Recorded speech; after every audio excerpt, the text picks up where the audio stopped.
Good afternoon. I welcome you all for the post-lunch session symposium on behalf of Sri Lanka College of Internal Physicians. The symposium today is blood thinning agent, what is new? There are 3 speakers in line to address this topic, and our first speaker is Dr. Joe Martins. Dr. Joe Martins is a consultant interventional cardiologist working at Russell's Hall Hospital and the Wolverhampton Heart and Lung Centre in the West Midlands, UK. And he will talk to us about newer antiplatelets. Over to you, Dr. Martins.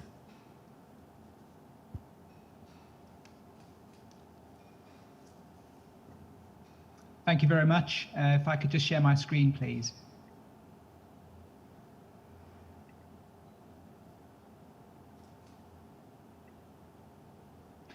Right, good afternoon, everybody. It's a great privilege and a pleasure to be here, so thank you very much. These are my declarations of interests. So on the agenda today, I'm going to go through a quick introduction to coronary artery disease and its prognosis. Then we'll review the antiplatelet data, review some of the latest ESC guidelines on the recommendations for antiplatelet use in ACS, talk a little bit about additional therapies, and then I'll address the thing that a lot of people find confusing, which is how do you mix antiplatelets and anticoagulants? So it's nice that we're all born with normal coronary arteries, but unfortunately it doesn't last for long. And data from a post-mortem study in the United States of over 3,000 young adults who had died prematurely shows that, unfortunately, from the ages of 15 to 19, already 20% of young adults start to have fatty streaks in their aortas. And these fatty streaks progress to fibrous plaques, which go on to accumulate into atherosclerotic plaques, and this causes luminal compression and hence an exertional angina, intermittent claudication, etc. And then one day you get unlucky and the process of inflammation causes plaque rupture, you get atherothrombosis and the chaos of myocardial infarction, stroke, acute limb ischemia and cardiovascular death. Now, if we look at the bar chart on the right-hand side of the screen, this is data from Framingham that looks at a healthy 60-year-old male who will be expected to survive about another 20 years. Unfortunately, if there's a history of cardiovascular disease, on average, that person will lose 7.7 years of life. And if they have a myocardial infarction, they lose over 9 years of life. And if they're unlucky enough to have a big anterior infarct and be left with severe left ventricular dysfunction, they may lose 15 years of life. If we look at the left-hand side of the screen, this is data from the REACH registry, which is a large global registry of 67,000 patients who have established vascular disease or risk factors. And it dispels one of the myths, which is you have a heart attack and your risk is immediate. And if you survive that, you then live happily ever after. And unfortunately, that's simply not the case. So patients who have coronary artery disease and vascular disease have a lifelong annual event rate, which is anything from 4% if you've got coronary artery disease alone, to as high as 9% if you have multivascular involvement. And this is what led the European Society of Cardiology in 2019, when they updated their stable coronary artery disease guidelines, they actually eliminated that term and coined the phrase chronic coronary syndromes.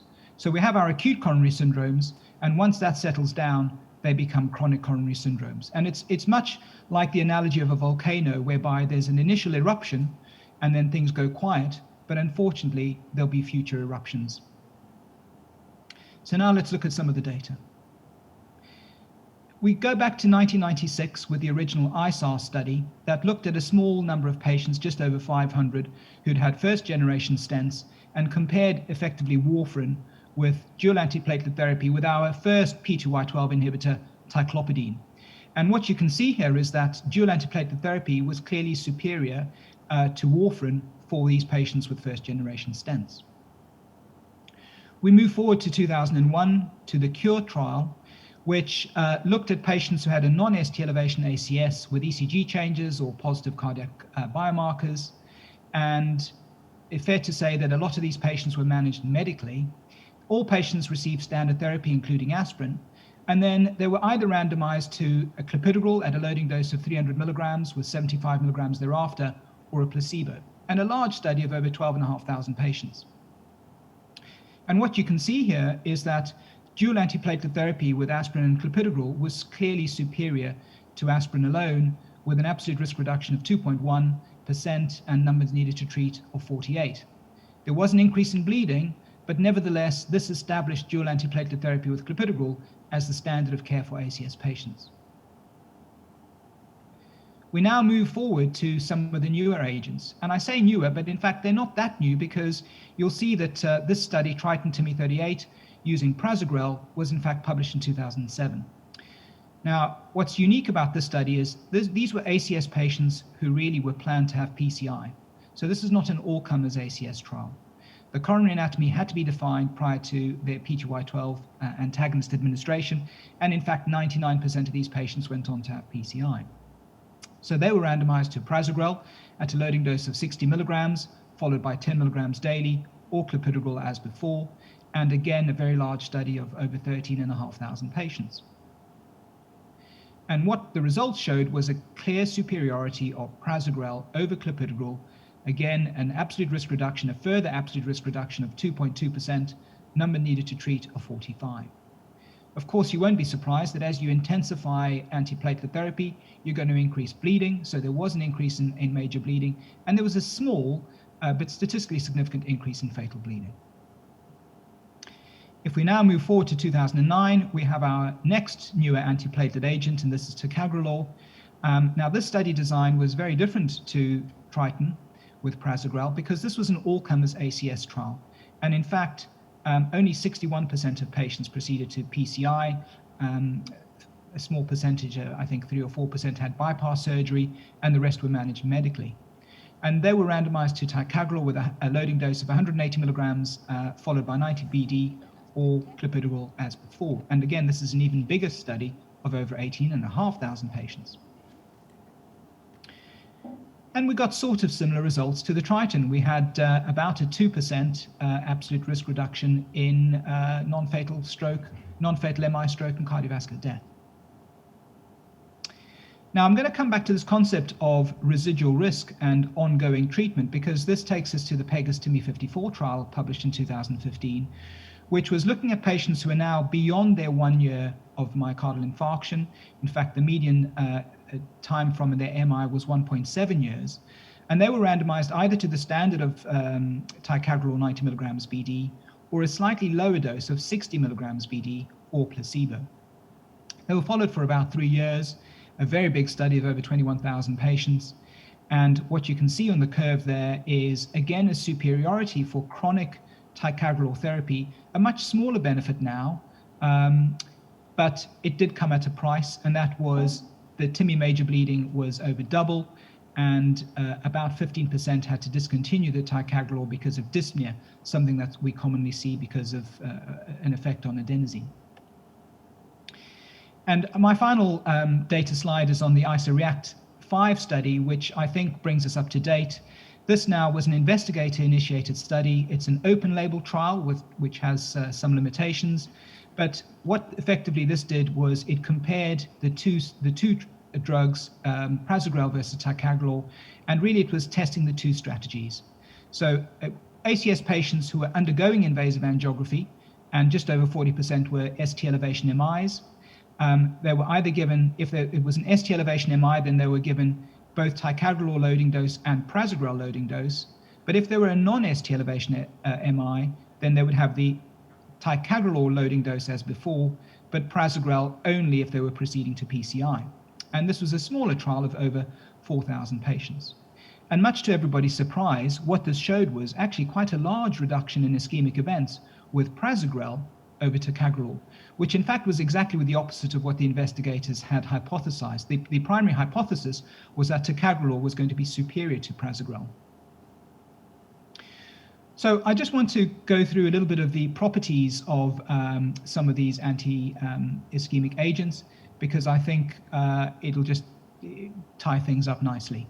So clopidogrel and prasugrel are thienopyridines. Ticagrelor is a cyclopentyl triazolopyrimidine, which has taken a lot of practice to get that out. I've got on the right-hand side of the screen IV Cangrelor, which I don't know if you have available in Sri Lanka. It's not very commonly used in the UK. We've had it for clinical trials. In terms of reversibility, both clopidogrel and prasugrel are irreversible platelet inhibitors, whereas ticagrelor and cangrelor are reversible. Both clopidogrel and prasugrel are prodrugs, which require bioactivation, whereas the others do not.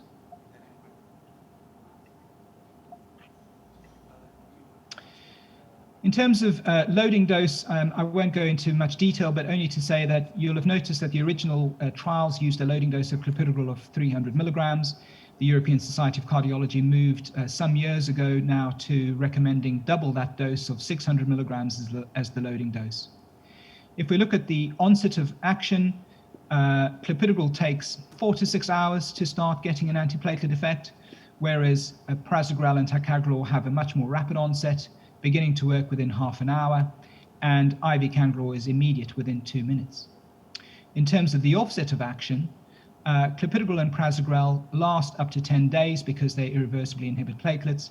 Ticagrelor is said to stop inhibiting platelets after about 4 days, and I'll touch on that in a moment, and Cangrelor is almost immediate.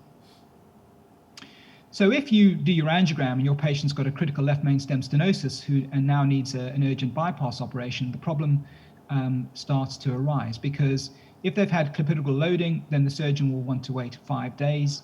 If they've had prasugrel, they'll want to wait 7 days, and ticagrelor 5 days. And I can tell you that from our experience in our center, our surgeons will want to wait 7 days, even with ticagrelor, because they found that they're still very oozy on day 5.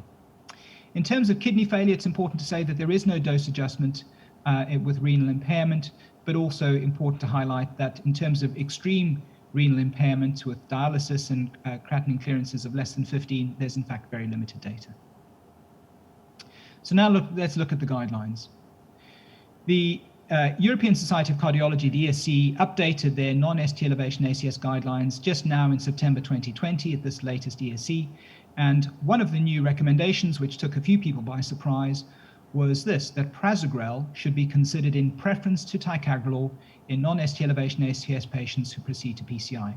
And a lot of this is because of that that ISAR React 5 trial showing superiority of prasugrel in PCI patients, but also some health economics. At the moment in the UK, ticagrelor costs about £57 a month. It's still on patent, whereas prasugrel is about £5 a month because it's now generic.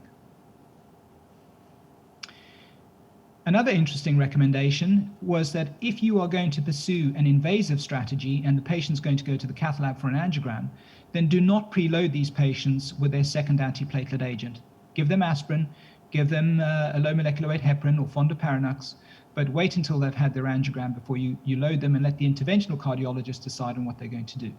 And this is based on the data showing that, in fact, that short period, that day or two that they're waiting before they go to the cath lab, only results in more bleeding and not really in a reduction in ischemic events. So what else did the guidelines say? Well, obviously, aspirin for everybody, a loading dose of 300 milligrams with low dose 75 to 100 thereafter. And then you'll see that it says a P2Y12 inhibitor is recommended in addition to aspirin and should be maintained over 12 months unless there's a contraindication or excessive risk of bleeding. And you'll note that they give a class 1 recommendation to both prasugrel, ticagrelor, and clopidogrel. It does say, as I mentioned earlier on, that prasugrel should be considered in preference to ticagrelor if you're proceeding to PCI as a class 2A recommendation. And the thing that I haven't touched on is the IV antiplatelets, the glycoprotein 2B3A antagonists, which are slowly falling out of favor and are now only being used in select patients in the lab when there's a lot of thrombus in the coronary arteries, or there's this concept of no reflow, where you have microvascular obstruction in the small vessels and you put your stent in and there's no flow down the arteries. So what about other antithrombotic therapy? Well, coming back to this concept of residual risk, many of you will have seen the COMPASS trial, which was published in 2017. And again, this is a stable population of over 27,000 patients who had coronary artery disease or peripheral arterial disease. They were randomized to 3 treatment arms. Aspirin, low-dose aspirin is the standard of care. aspirin and the vascular dose of rivaroxaban 2.5 milligrams BD, or rivaroxaban at a slightly higher dose without aspirin. And what happened here was that the Independent Data and Safety Monitoring Board stopped the trial prematurely at 23 months because there had been a clear superiority of the combination therapy of aspirin and prasugrel, aspirin and rivaroxaban 2.5 milligrams BD compared to aspirin. And this sort of makes sense because we know that patients following acute coronary syndromes have very elevated thrombin levels for a long time, possibly years, and hence doing a dual pathway inhibition of both platelets and thrombin may be superior to just platelets alone. So this is the algorithm. It's slightly complex, but I'll work you through it slowly. So you have a non-ST elevation ACS patient. They're going for PCI, they'll get anticoagulation in the lab with either unfractionated heparin, enoxaparin, or bivalirudin. If they are at a low bleeding risk, then you'll give them dual antiplatelet therapy with any combination, aspirin prasugrel, aspirin ticagrelor, or aspirin clopidogrel for 12 months. If they're at a high bleeding risk, then you should give aspirin and clopidogrel for 3 months and then aspirin thereafter. If they're at a very high risk, with our modern drug-eluting stents, we can give dual antiplatelet therapy for just 1 month, aspirin and clopidogrel, and then clopidogrel thereafter. And if we just look at the bottom there, following 12 months, you have the options then for those high-risk patients who are at a low bleeding risk of either giving rivaroxaban 2.5 BD and aspirin or continuing dual antiplatelet therapy in the long term. And finally, what happens if your patient's in atrial fibrillation and now needs a stent? Well, that has been simplified recently, and the default strategy is that we should only give triple therapy, preferably with a NOAC or a DOAC, rather than a vitamin K, plus dual antiplatelet therapy, and the P2Y12 receptor of choice should be clopidogrel. And this is because ticagrelor and prasugrel are much more potent. So if you're mixing these potent antiplatelet agents with an oral anticoagulant, you're going to get more bleeding. And the only time that you would consider that is if the patient had had a stent thrombosis on clopidogrel. So the default strategy is 1 week of triple therapy. Then they go down to double therapy, where you would lose the aspirin and you'd leave them on your oral anticoagulant plus clopidogrel for 12 months. And at 12 months, you stop your second antiplatelet agent. And there is data from Japan in a study called the AFIRE trial, where patients were either left on aspirin and rivaroxaban or just rivaroxaban alone. And in fact, the study had to be stopped prematurely because there were more deaths as well as more bleeding in dual therapy after 12 months rather than just the anticoagulant. If the patient's at a high bleeding risk, you'll shorten that dual therapy to just 6 months and then drop the antiplatelet and leave the patient on their oral anticoagulant. And if you've had a patient who's had really complex PCI with a very high ischemic risk, then you can give that triple therapy for about a month, sometimes 3 months, and then you'll go down to dual therapy. So I know I've covered quite a lot in 20 minutes, but this is probably all you need to know in the take-home slide. So I still think that despite showing you the data that ticagrelor and prasugrel are slightly superior to clopidogrel, I think that aspirin and clopidogrel remains a very good choice for dual antiplatelet therapy in many patients with ACS. If you do want that slight superior anti-ischemic effect, then do use the newer antiplatelets with prasugrel and ticagrelor, but know that you're going to get more bleeding. If you're going to have a patient who is going to go to the lab, then the latest TSE guidelines recommend not pre-treating with a second antiplatelet drug, but just giving enoxaparin and aspirin, wait until they've had their coronary angiogram, and then giving either prasugrel or ticagrelor. If you're undergoing PCI, then at the moment, prasugrel is recommended slightly in preference to ticagrelor based on health economics and the ISR React 5 data I showed you. And then if you have high-risk patients who have a low bleeding risk, to try and reduce that long-term risk, you've got the option of either leaving them on dual antiplatelet therapy or switching one of those antiplatelets to rivaroxaban 2.5 milligrams BD plus aspirin. And finally, the summary of the thing that people find the most difficult is a patient with AF, you give triple therapy with a DOAC, ideally, plus dual antiplatelet therapy for just between 1 week to 1 month, followed by dual therapy to complete 12 months with clopidogrel. And at 12 months' time, you should stop the antiplatelet and just leave that patient on the oral anticoagulant. And finally, I'm just going to end off to say that really, if we're going to reduce cardiovascular complications in patients with atherosclerosis, we really do need to take a holistic approach and tackle those difficult lifestyle changes that our patients struggle with, as well as being very aggressive in managing all of their other cardiovascular risk factors. I'm going to stop there. Thank you very much for your attention. Thank you very much, Dr. Martins. That was very interesting encounter on newer antiplatelets.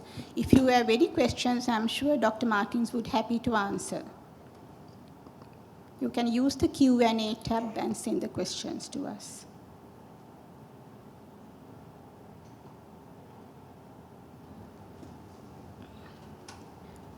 Okay. In the absence of any questions, we'll move on to the next lecture. Once again, thank you very much, Dr. Martins, for being and joining with us for this symposium. Thank you. Pleasure. Thank you. Thank you, Dushari. We'll move on to our next speaker. The next speaker, Professor Ruben Arya. He's going to speak on direct oral anticoagulant. Professor Ruben Arya is Clinical Director of Hematological Medicine at King's College Hospital in London. Over to you, Professor Arya.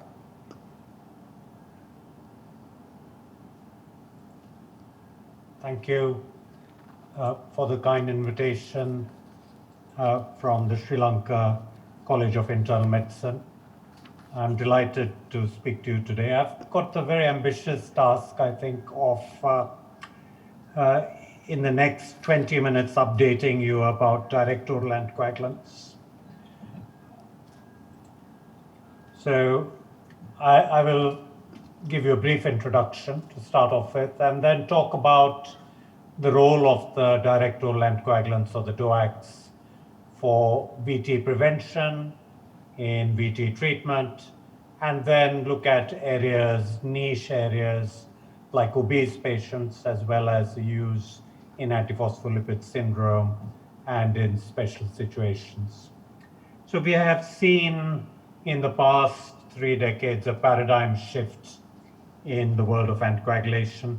I think the 2 biggest developments are the use of the research on the low molecular heparins, and then on the oral direct NA inhibitors.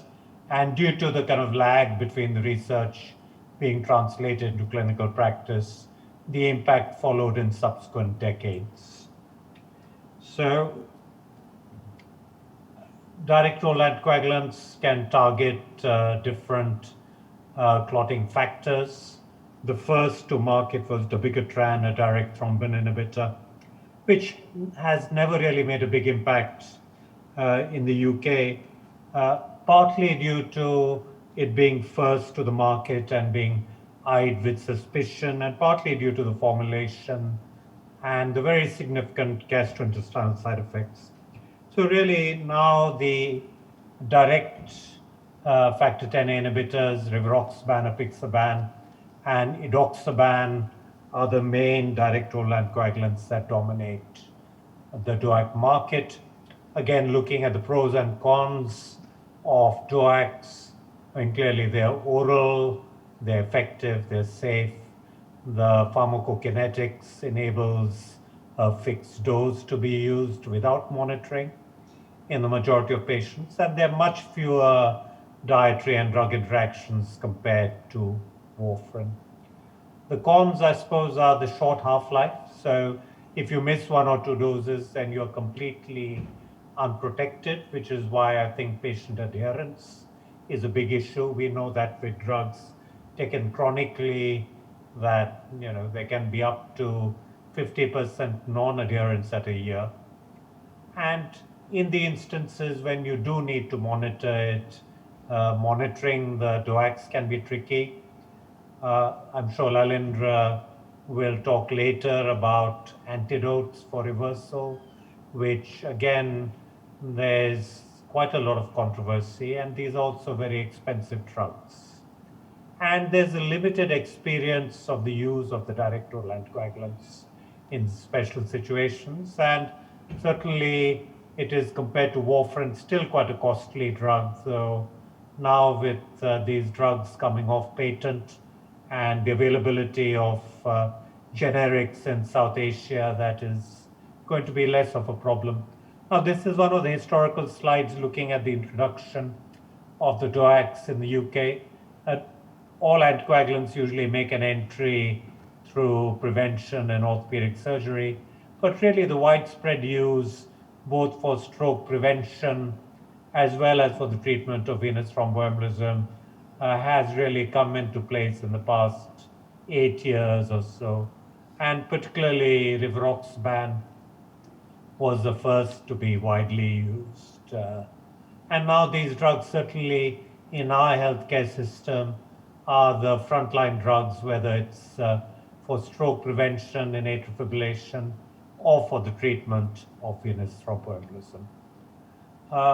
Just a brief word on the pharmacokinetics of the direct oral anticoagulants. The main take home from this slide is that dabigatran is mostly renally cleared, whereas rivaroxaban and apixaban are about a third cleared by the kidneys, and edoxaban is in between.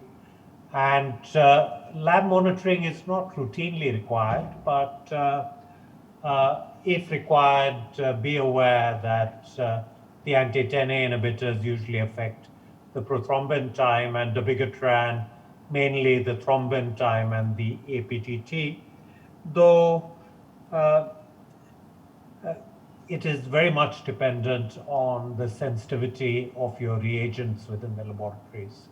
I mean, with a lot of the modern reagents, they are quite insensitive to the effect of all the direct oral anticoagulants. So I think you need to have protocols in your hospital, either for checking the anti-10As or how to interpret the tests. So, as I said, the levels are not routinely necessary, but these are a few of the indications in which levels might be required. Extremes of body weight in patients who have overdosed, and particularly in those with renal or liver dysfunction. And generally speaking, the trough levels are more informative in these patients. And because the DOACs are cleared by the kidneys to differing extents, I think we have to be aware while prescribing in patients with renal impairment what the potential dose adjustments of the DOACs are. Generally speaking, dabigatran in patients with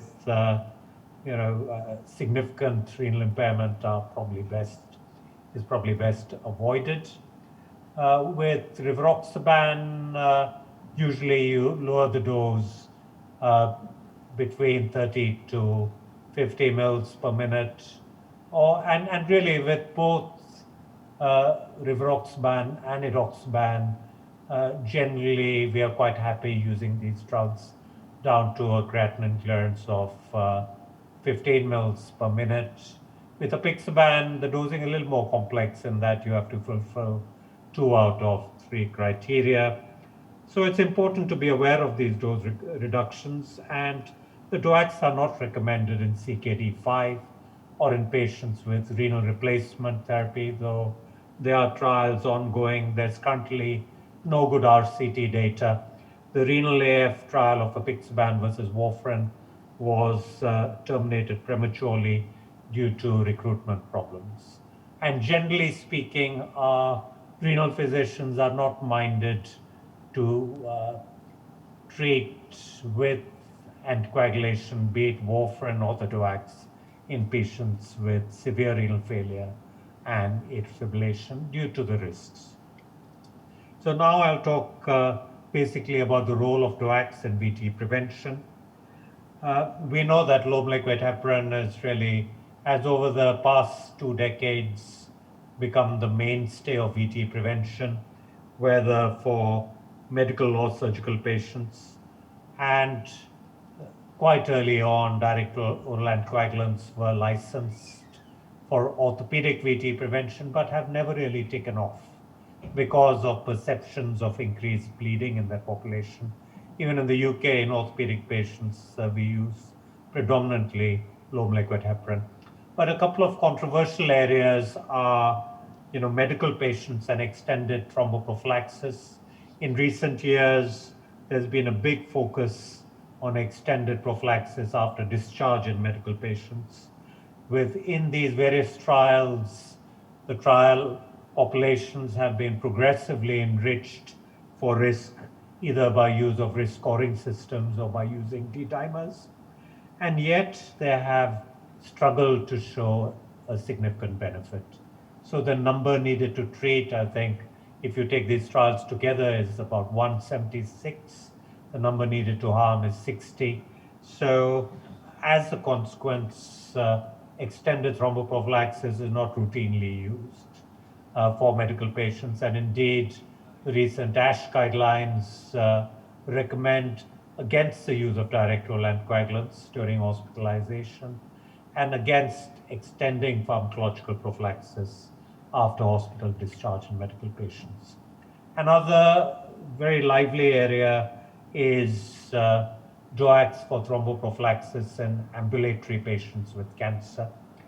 So in these studies, they used the Khorana score, which comprises the type of cancer with a lot of the components of a full blood count, whether platelets or the white count of the hemoglobin, to give a validated risk score.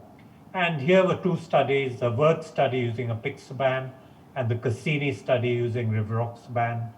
In AVERT, they did demonstrate reduction in VT, but more bleeding. In Cassini, in the primary analysis, there was no reduction in VT and there was no difference in major bleeding. And I think the very significant point about both these studies is the very high discontinuation rates of nearly 40 to 50%. So in my view, really, it is too early to adopt this practice routinely.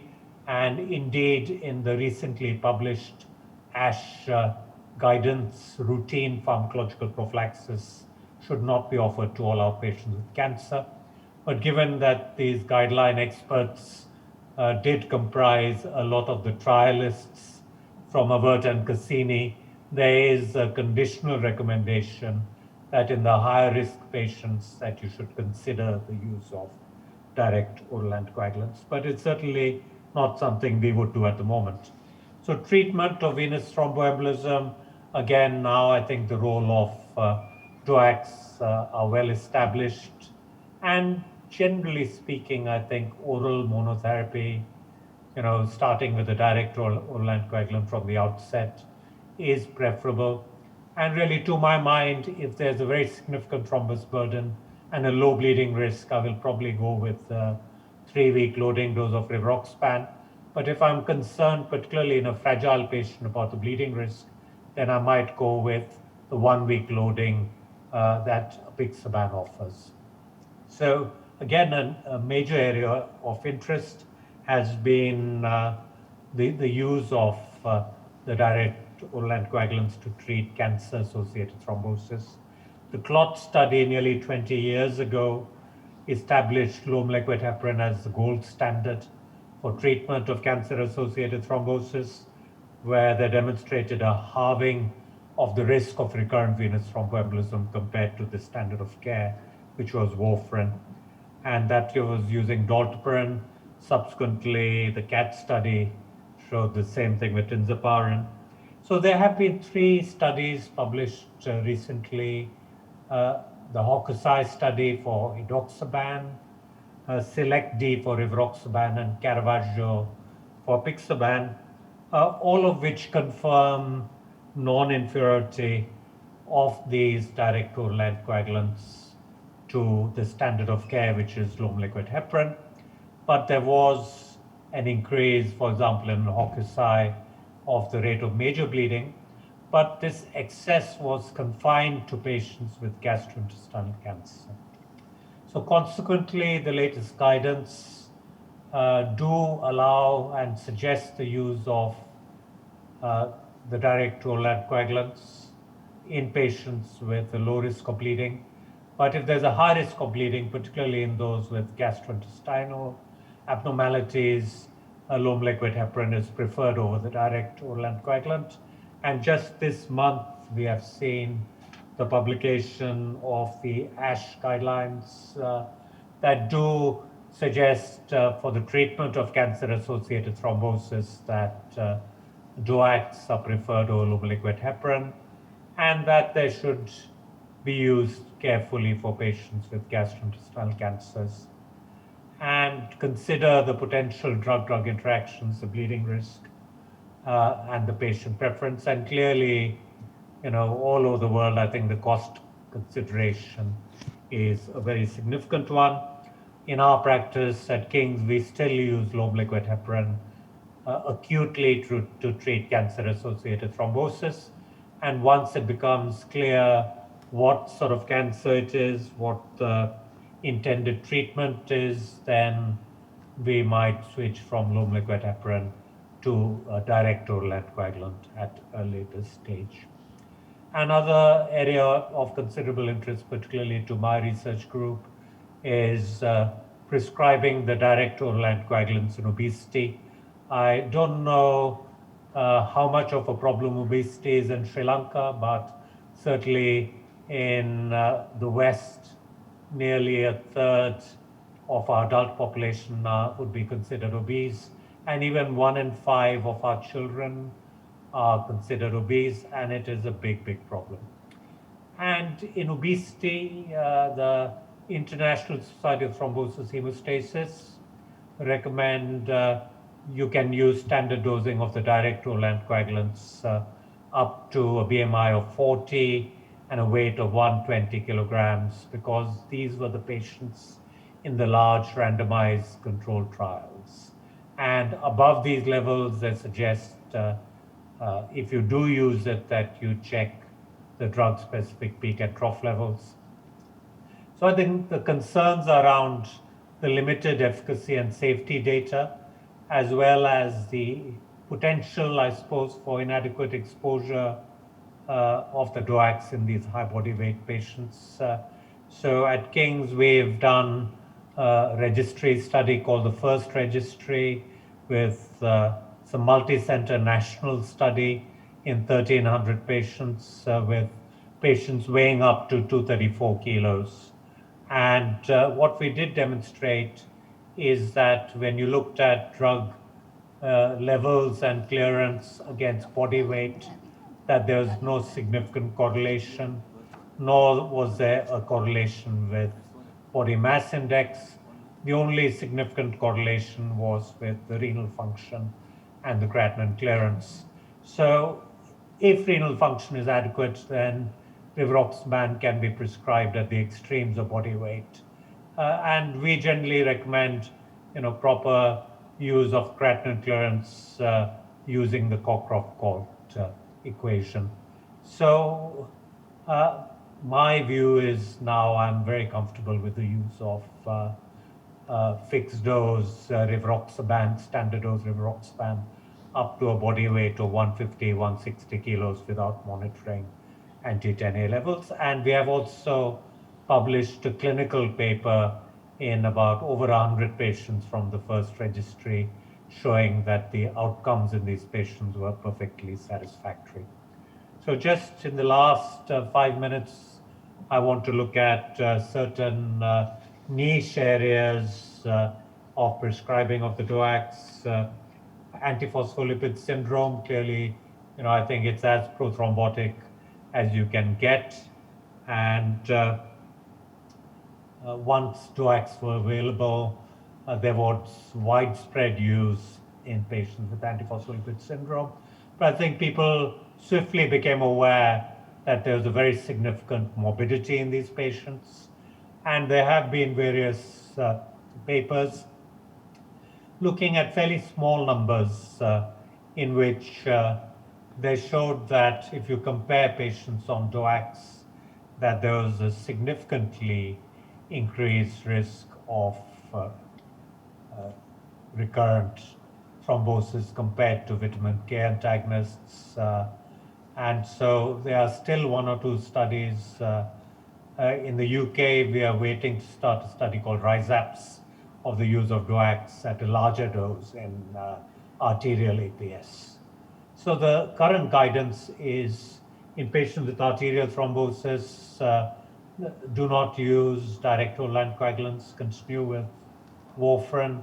In triple positive antiphospholipid syndrome, that is patients with a positive lupus, anticardiolipin antibodies and anti-beta-2 glycoprotein 1 antibodies, and venous thrombosis, do not use DOACs.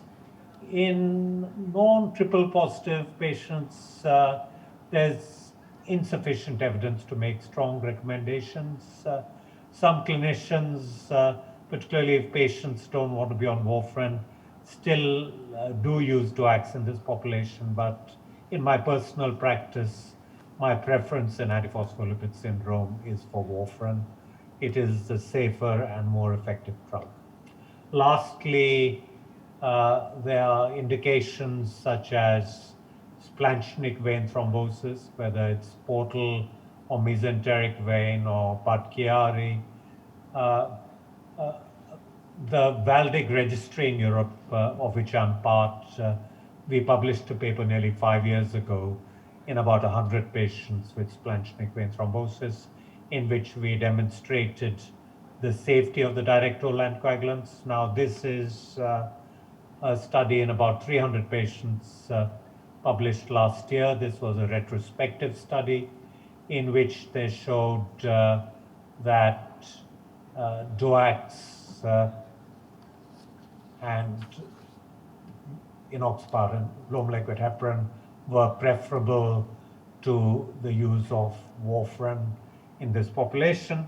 So clearly, I think, in clinical practice, more and more people are using DOACs in splanchnic vein thrombosis, but I think we do need more evidence, and I don't still know what is the right practice in the most prothrombotic patients, for example, the patients with myeloproliferative disorder and splanchnic vein thrombosis, and certainly in the antiphospholipids, I would still use warfarin. So I think this is an evolving area. Similarly, just last week, we saw the publication of this systematic review in the BMJ Open, which looked at DOACs for the use of cerebral venous thrombosis, which again, the data looks fairly encouraging, but the patient numbers in these studies were small. There are some ongoing RCTs in Canada, the results of which are waited. But at the moment, because the pathophysiology of cerebral venous thrombosis is thought to be similar to DVT or pulmonary embolism, I think there is an acceptable case for the use of direct oral anticoagulants in this setting. But there are many questions, that which one do you use, when do you start it? I think most people would probably still have a preference for treating with low molecular heparin acutely, with the potential then maybe to switching to a direct oral anticoagulant at a later stage. So this is my last slide. So clearly the paradigms in the management of thrombosis and anticoagulation have changed with much more convenient modes of anticoagulation, impacting more significantly on treatment of venous thromboembolism, rather than prevention of venous thromboembolism, where low molecular heparin still remains the modality of choice. For the highest risk patients, vitamin K antagonists remain the treatment of choice. Be aware of the patient characteristics, particularly the renal function and the age, and I suppose the body weight, to determine the appropriate dosing. And I think we will likely see an increasing utility of the direct oral anticoagulants in special situations in the future. So I'll stop at that point. Thank you for your attention. Thank you very much, Professor Arya, for your excellent presentation. We have 2 more minutes. Any questions from our audience? Dr. Arya is willing to answer to you. So shall I ask a question? What about using these agents to prosthetic heart valve patients?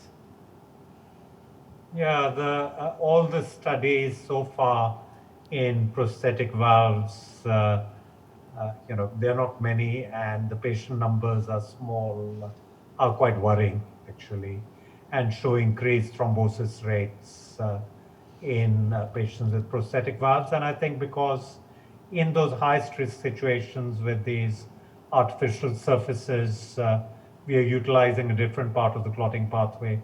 And there's no doubt, I think, in those high stress situations, warfarin, good old fashioned warfarin is still the best anticoagulation. And I think antiphospholipid syndrome is another case in point. So I think in those high stress situations, and there is use of DOACs in certain cardiology scenarios, for example, TAVIs, in which there's emerging data.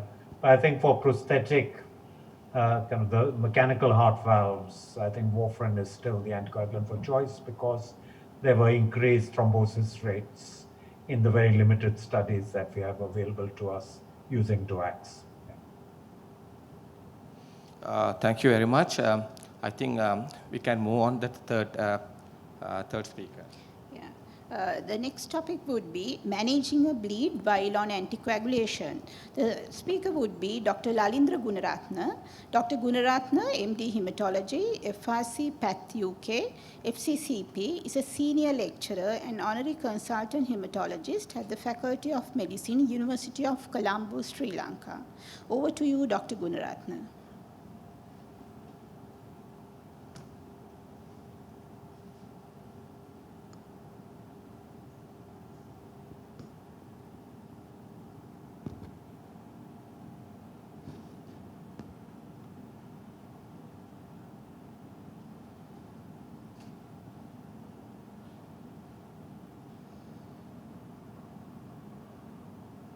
Thank you very much.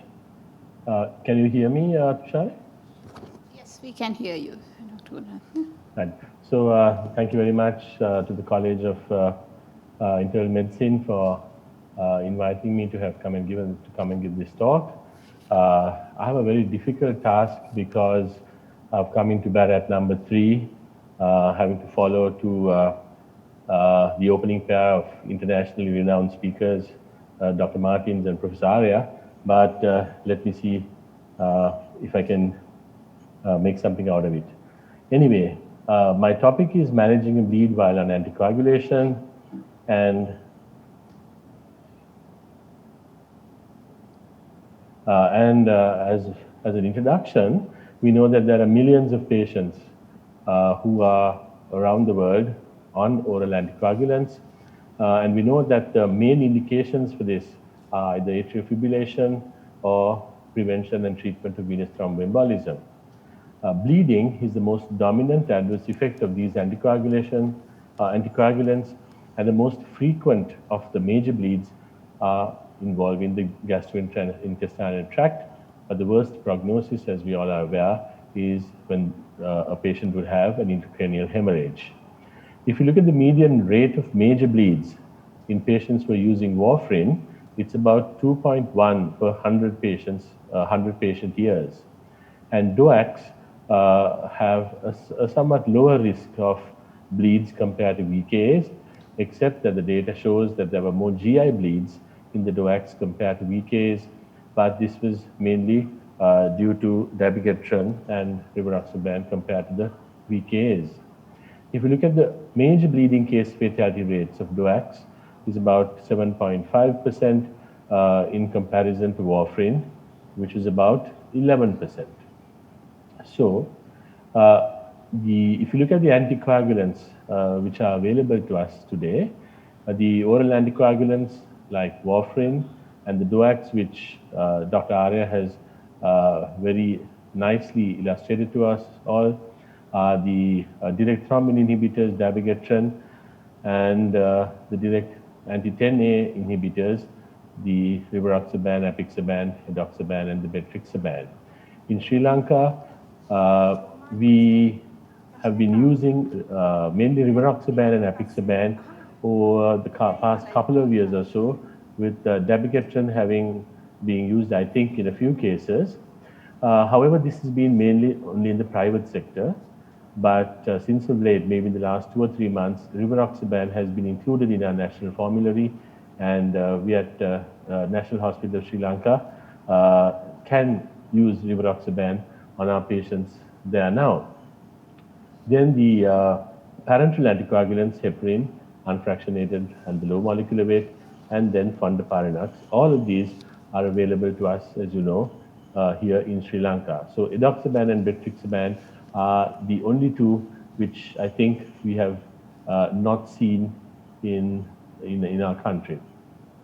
So once we are called to see a patient who is on an anticoagulant and is bleeding, I think assessing this patient is probably the most important thing that we need to do initially.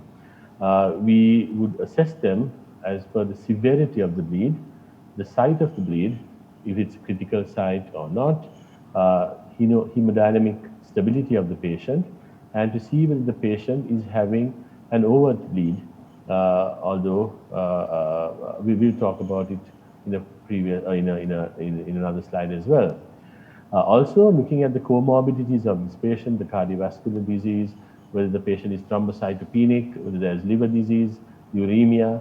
Dr. Arya showed us that most of these, a lot of these newer drugs, the DOACs, have some amount of renal excretion.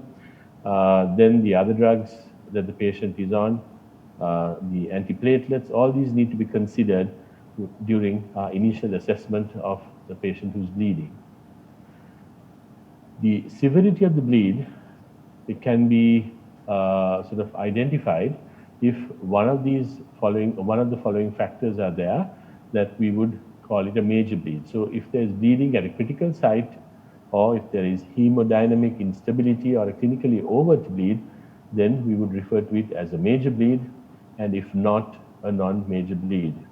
The ISTH have come up or used this term, clinically relevant non-major bleeds, and these are bleeds which require medical intervention by healthcare professional or hospitalization or with face-to-face evaluation. So I think the first thing is to make sure or determine if our patient is having a major bleed or a non-major bleed.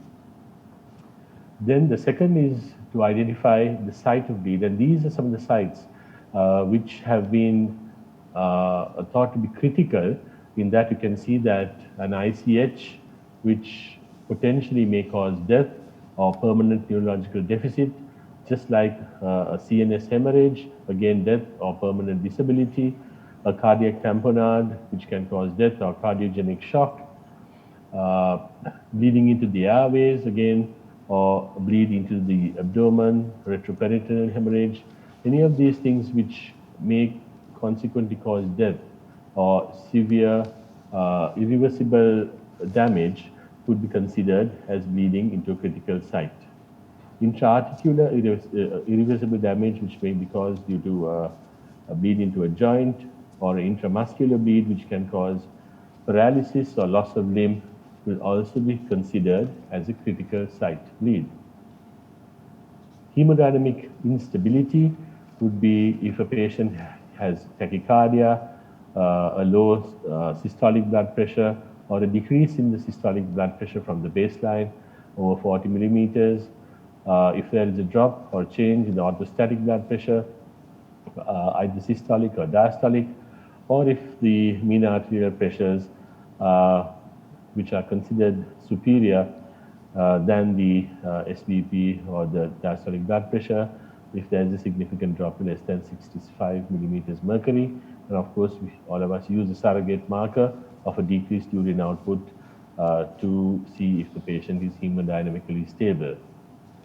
An overt bleed would be suspected if there is a drop of the hemoglobin of about 2 grams per deciliter or if there is a transfusion requirement of at least 2 units of RCC during this time of this bleed.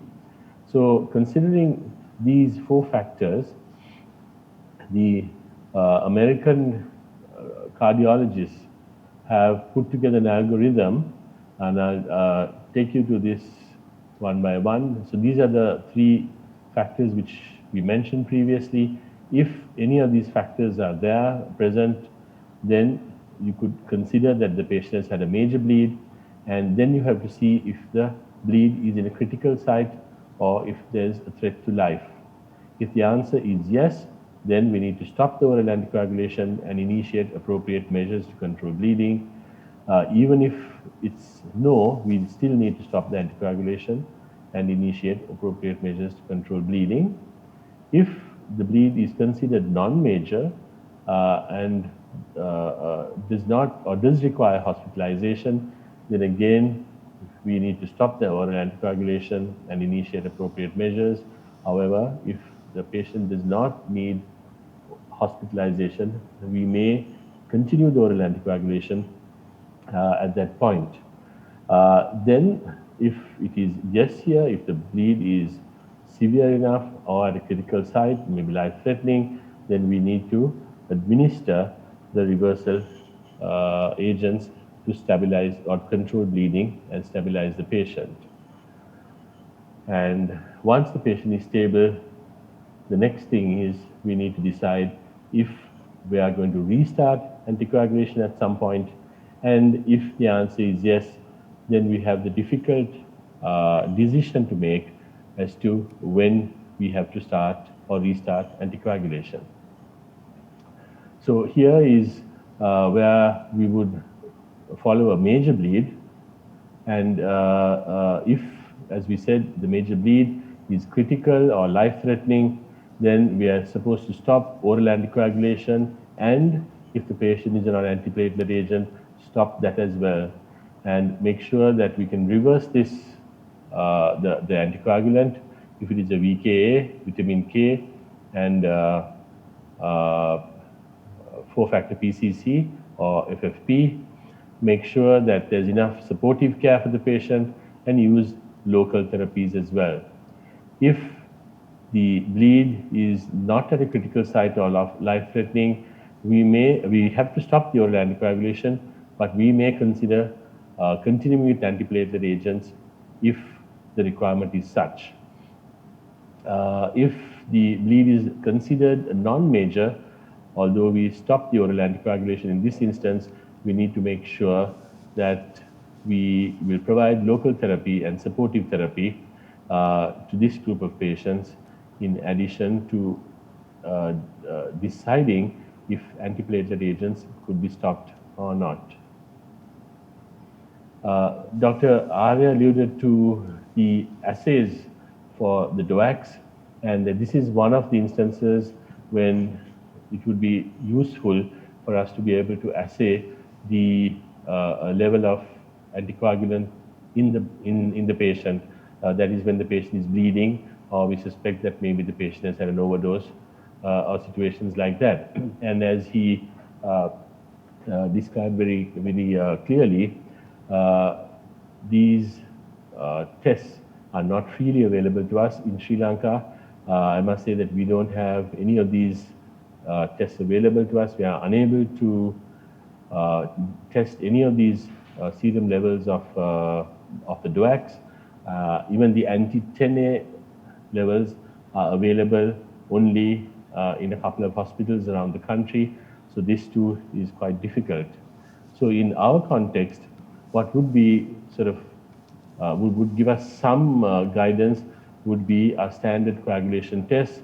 Again, Dr. Arya alluded to this in his presentation when he said that for dabigatran, thrombin time and maybe the APTT would be useful, but for the anti-10A direct acting and for the DOACs, which are the anti-10A agents, then the prothrombin time might give some useful information. However, we know that a prolonged prothrombin time can suggest that these patients are on therapy or above on therapy levels. However, a normal prothrombin time may not exclude on therapy or above on therapy levels, and it could be quite difficult to take into consideration the actual value of these investigations when we are managing these patients. What about the supportive care? This is, I think, a very important part of managing these patients who are having major bleeds. The use of local hemostatic measures and volume resuscitation. There doesn't seem to be a benefit of using colloids over crystalloids, or for that matter, even which crystalloid is used doesn't seem to make much of a difference. The importance of correcting hypothermia, acidosis, and hypocalcemia needs to be stressed, which all of these could worsen the coagulopathy.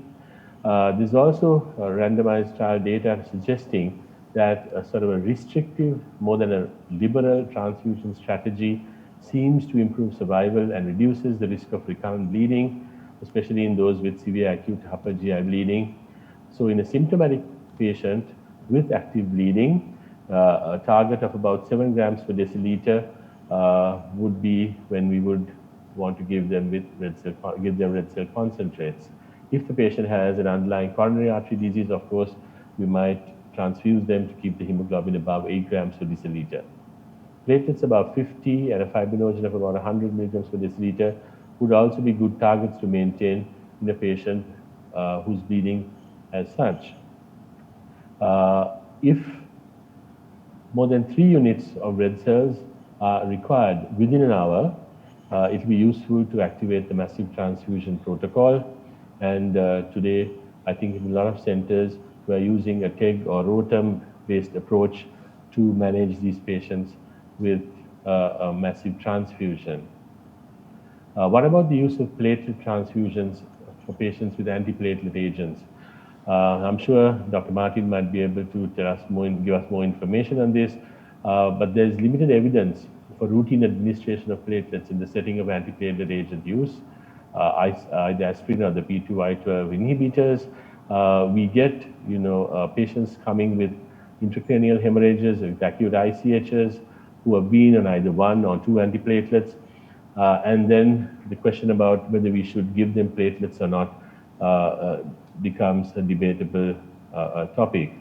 There have been 2 small systematic reviews which has shown no benefit for patients with an ICH, platelets in a patient with ICH, and then we have the PATCH trial, which is the phase 3 trial, and randomized patients with ICH to be on antiplatelet therapy to either have platelets or not have them, and it was found that there was a higher odds ratio of death or dependence amongst the group who had platelet transfusion. So therefore, routine administration of platelets for patients who are bleeding and on antiplatelets agents probably not supported. However, we can consider them after all other measures such as reversal of the oral anticoagulants have failed. Vitamin K for reversal of VKs, we know that in the state sector, probably almost all patients who are on oral anticoagulants are on warfarin, and we know that vitamin K will restore the intrinsic hepatic carboxylation of vitamin K-dependent clotting factors by overcoming VKs in a dose-dependent manner. Vitamin K can be given orally, subcutaneously, or intravenously. However, probably the best method to introduce vitamin K would be to give it as a slow IV infusion over about 15 to 30 minutes. The effects are far more predictable this way, and there could be a rapid reduction in the INR, which will take maybe about 6 hours. At the end of 24 hours, the reversal of both oral and IV vitamin K, reversal of warfarin using IV and vitamin K won't be very different. However, it will take 18 to 24 hours for the oral vitamin K to act and cause the reversal. Subcutaneous vitamin K is unpredictable and not recommended. So what are the reversal strategies that we can use for the anticoagulants? This lists almost all the anticoagulants. We know that with unfractionated heparin, protamine sulfate is what we use, and the lab test which can monitor it is APTT. with warfarin, vitamin K, PCC or plasma.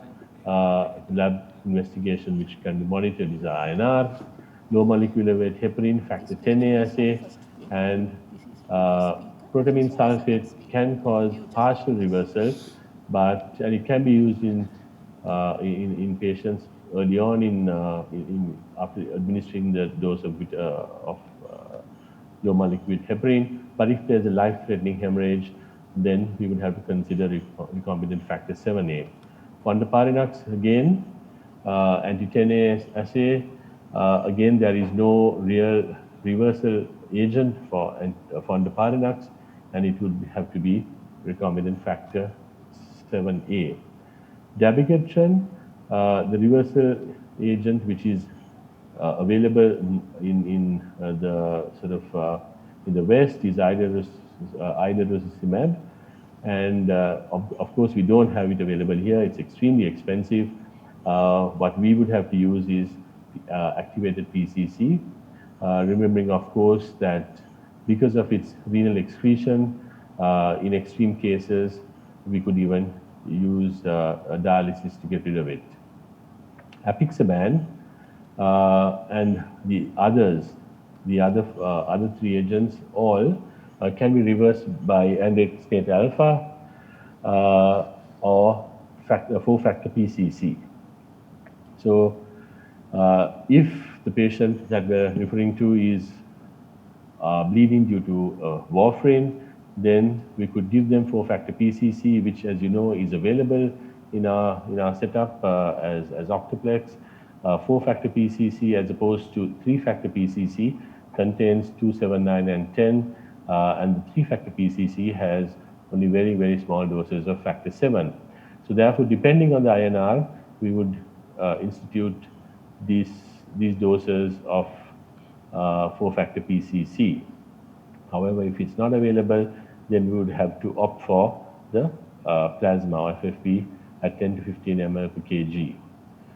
For the other three drugs, as we mentioned, it would be either the monoclonal antibody or PCC or APCC, or else androstenedione alpha with PCC or APCC.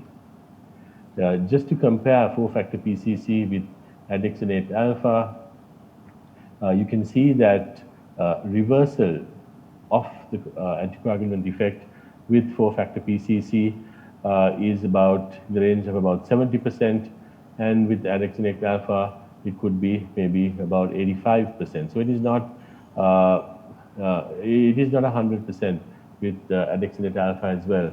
And given the fact that the cost is many times more than 4-factor PCC, which would cost about 45 to 50,000 rupees here in Sri Lanka, I don't think we are going to see androstenedione alpha very soon here in our country. If you look at the rate of thromboembolic complications as well, the 4-factor PCC appears to be somewhat less than with androstenedione alpha. So the next question, and I think the most difficult, is once a patient has a bleed while on an anticoagulant, should we be restarting anticoagulation? And if we are going to restart, when should we start it? So these factors, both patient factors and the characteristics of the bleed and the indication initially that was used for the patient to get anticoagulation, should all be considered before this decision is made. For example, if the patient had a supratherapeutic INR and a bleed due to that, it would be quite different than if the patient had a bleed while being in the therapeutic range. So these are some of the indications which are high thrombotic risk, like for example, the question that was asked previously about mechanical prosthetic heart valves and so on, VTE in cancer, with active cancer, or VTE within 3 months of having developed it. These things must be taken into consideration. And then, depending on these features, we need to decide whether we can discontinue anticoagulation or we'll have to restart anticoagulation with caution. So when to restart anticoagulation is a difficult question to answer, because the data in the way of randomized controlled trials are very, very scant. And in most cases with GI bleeding, it would be reasonable to reinitiate oral anticoagulants once hemostasis has been achieved. And if it's a low post-procedural bleeding risk, then anticoagulation can be restarted after about 24 hours. If the bleeding risk is high, then the anticoagulation could be delayed for 48 to 72 hours. Bridging anticoagulation in high thrombotic risk patients when we are restarting DKAs. However, we know that with the DOACs, we don't need to bridge these patients. One of the most difficult questions that I have to sort of face and answer is when to start anticoagulation in a patient who has had an ICH. I think if the risk of thrombosis is not very high, then there is a place to sort of delay it for about 4 weeks. However, if it is a very high risk situation, we might have to restart anticoagulation much sooner than that, and then we might have to be very careful and start off in about 12 to 14 days. Because I seem to be running out of time, in patients with who we have to start anticoagulation with a high risk of thrombosis, especially after an ICH, the option of starting parenteral anticoagulation with close monitoring may be the way to go, with the use of maybe unfractionated heparin IV infusion.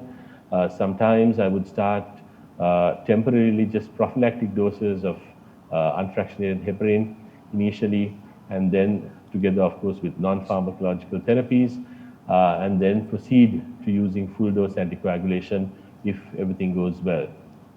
So I think I'll stop there, and thank you very much for your patient hearing. Thank you very much, Dr. Gunaratna, for your excellent lectures. We have two questions waiting virtually. The first question, we have 2 more minutes, so shall I ask the first question from Dr. Joe Martins? Are you here? Can you hear me? Yes, I'm here, thank you. It's a PCI group of ST elevation MI managed the same way as non-ST elevation MI? Well, that's a very good question. Essentially, the answer is yes, apart from the timing of the PCI. So the only thing at the moment with ST elevation MI is that the standard of care is to offer immediate primary PCI. The European Society of Cardiology have given a very ambitious target for the non-ST elevation MI, which is to try and get these patients to the cath lab within 24 hours. I think most places will find that difficult to achieve. Certainly, even locally, we find that difficult to achieve. And I think realistically, it's more like they wait 2, sometimes 3 days if they are medically managed non-ST elevation ACS. But apart from the timing of the PCI, in terms of the antiplatelet treatment, long-term antiplatelet treatment for the first 12 months, and in terms of all of the secondary prevention, that will be identical. I think it's clear.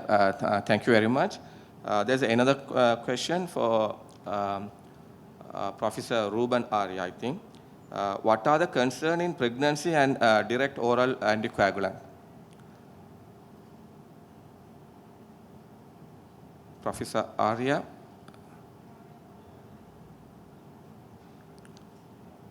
He's here? No. Okay.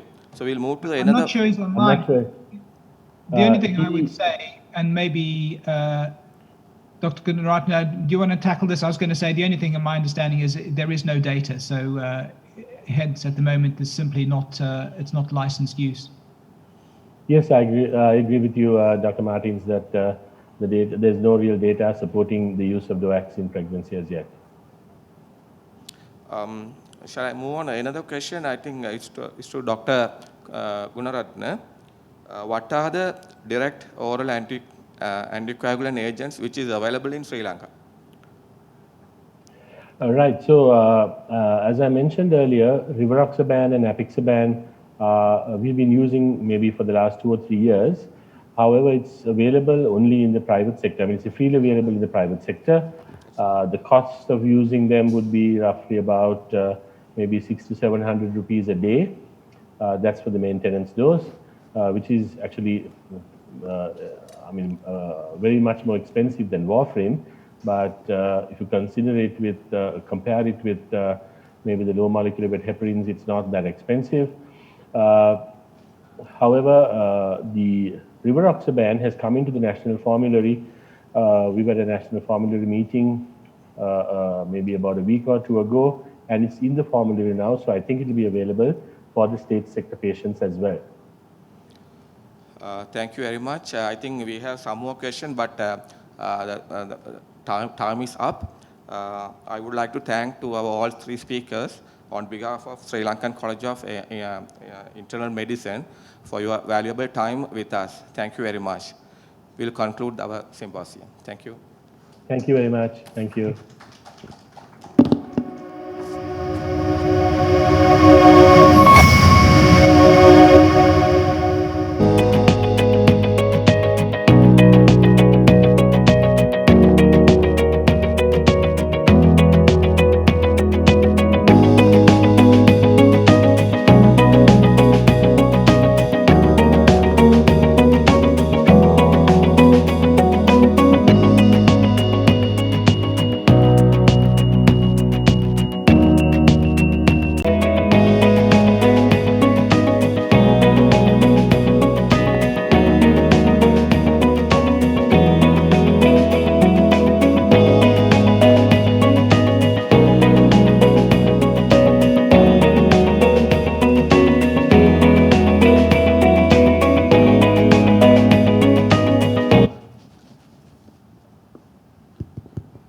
Good afternoon, ladies and gentlemen. We warmly welcome you for the Veterans File presentation in SIMCON Conference 2020. The speaker is a great teacher and eminent physician during our postgraduate period. My co-chair, Dr. Priyanka Jayawardena, consultant physician, the Saisa Maternity Hospital for Women, Colombo, is going to introduce the speaker to the audience. Dr. Priyanka. Dr. Sabaratnam Sivakumaran. He had been a senior consultant physician at National Hospital of Sri Lanka, senior advisor to the Ministry of Health of Sri Lanka, and international advisor to the Royal College of Physicians, London. He's a senior examiner for MRCP PACES, UK. And it's a great privilege and honor to introduce Dr. Sabaratnam Sivakumaran, veteran physician, to this gathering today to speak on his experience as an eminent physician in Sri Lanka. I was fortunate to be trained under him as his senior registrar. Dr. Sivakumaran is a dedicated physician who came to hospital early morning, maybe around 7 o'clock, and worked tirelessly till late evening. He was known among us as a physician who had excellent communication skills, bedside manners, in addition to his excellent clinical skills. He is a great teacher who trained many physicians in this country. He secured his trainees to get a very good training, followed by a good postgraduate education overseas, preferably with a paid job, which was very difficult at that time. He was the founder of the Medical Investigation Unit at National Hospital of Sri Lanka.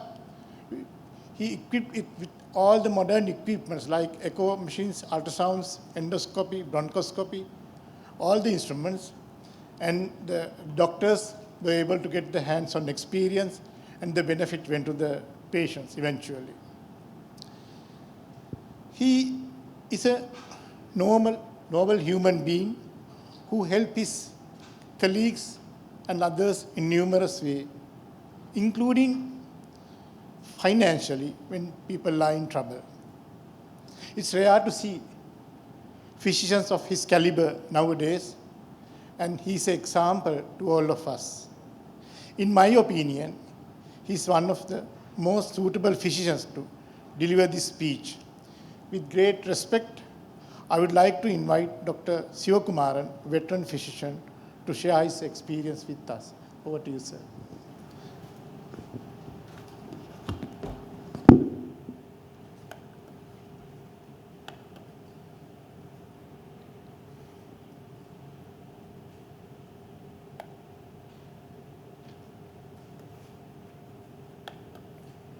So that's the main thing, and that I must exert myself in order to give in the same measure as I have received, and I am still receiving from many people. And if anybody says, why are you here, or why are you still around in clinical practice, that's the answer. That will also answer, when will you retire? Because when we go home, let me rest in peace if I have just helped just one, or at least made just one happy. And this is the nurse's prayer I used to say every time in the Great Western Hospital when I worked. I was so stuck with that. I go to the chapel, read that, and then go for work. So anyway, gratitude is the one of the most important virtues all our religions say of, and that's the hospital from where the cases today I'll present are coming from.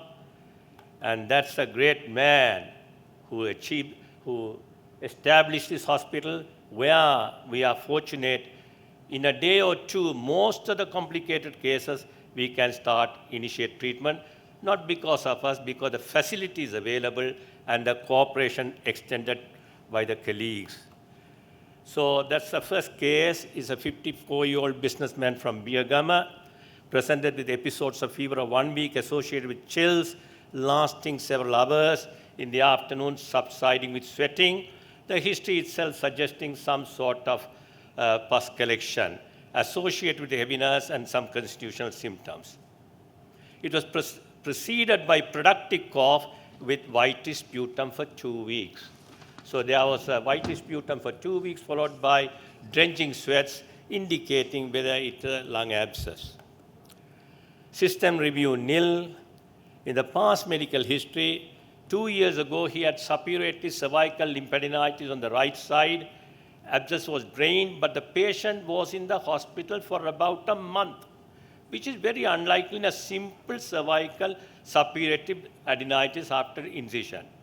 And this illness was followed again by low-grade fever, loss of appetite, and lost weight nearly 20 kilograms over a year. And he was diagnosed during this time to have type 2 diabetes mellitus. And a year later, the same thing recurred in the same site. At this time, of course, the biopsy was performed, and only necrotic tissue. No caseation, no granuloma, only necrotic tissue. However, nobody wants to take a risk, and he was treated with anti-TB drugs for 6 months in the chest hospital. In the social history, of course, we like to ask for foreign travel. It was not there. And he was ex-smoker, thin-built. He had obviously a temperature, but there was no lymphadenopathy anywhere, no finger clubbing. And the CV is unremarkable. Respiratory system, dullness to percussion in the lower bass, and reduced breath sounds and reduced vocal resonance in the right lower lobe. So obviously with no added sounds or no added sounds, one would think whether this is a pleural effusion there rather than consolidation. The abdominal examination, hepatomegaly, but it was not tender.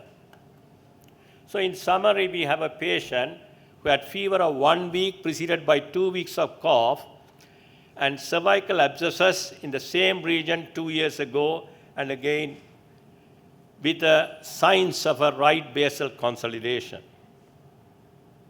Right basal pleural effusion. So differential diagnosis we considered was on the same day, right lower lobe pneumonia or pulmonary TB or a CA bronchus with possibly an effusion or a liver abscess. When we were medical students, when I was an intern, it was straightforward liver abscess, liver abscess.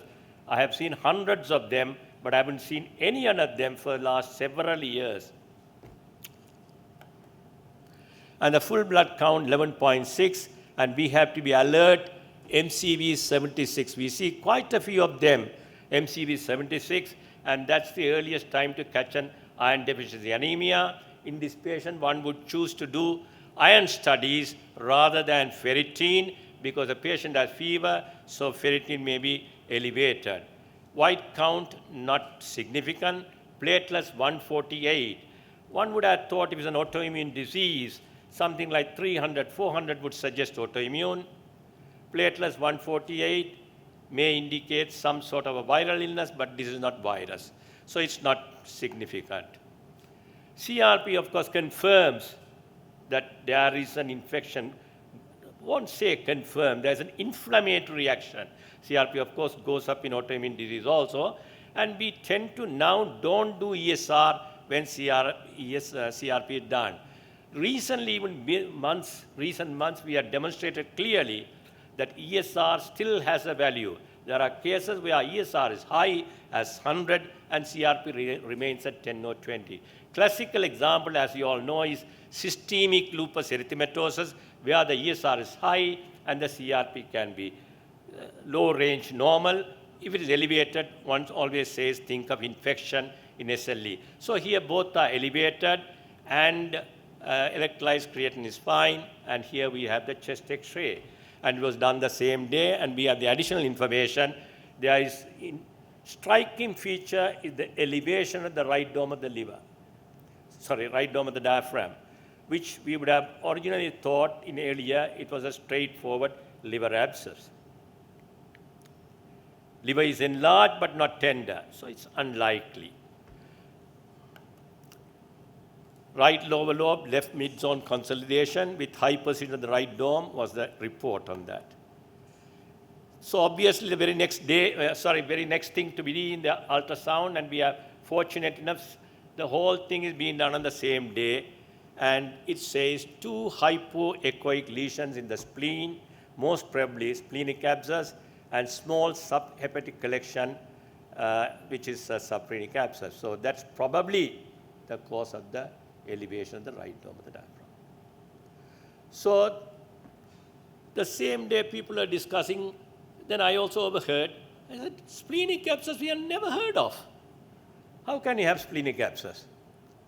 Then obviously the Google is tackled same, and it says what are the common causes of, when do you get splenic abscess? It has to be some unusual infection to have splenic abscess. And this is not simple splenic abscess, multiple. There's a subphrenic abscess, splenic abscess. So it has to be an unusual cause. So first or second day itself we realize we are dealing with a very unusual problem. So the simplest thing is you straight away refer and see what is the cause of this splenic abscess. So in the meantime, blood culture, no growth. So we were considering the possibility of a right lower lobe pneumonia with liver and splenic abscess, a pyogenic infection possibility, or an amoebic can be ruled out, very uncommon, and TB doesn't cause this picture. Then we read and find that Burkholderia pseudomallei, milioidosis, is one of the things that cause splenic abscess. But then, how did he get this? This is where we were discussing the morning. Dr. Uppal was telling the importance of taking a history. So, worked as a laborer in education department, then worked as a science minor. But it's not compatible again. 1987 to 1996. Now this is happening in 2017 or 18. So how does it? Of course, then we realize the incubation period of milioidosis can be several years. So the very next thing we thought is easiest way to do is to send the serology for milioidosis.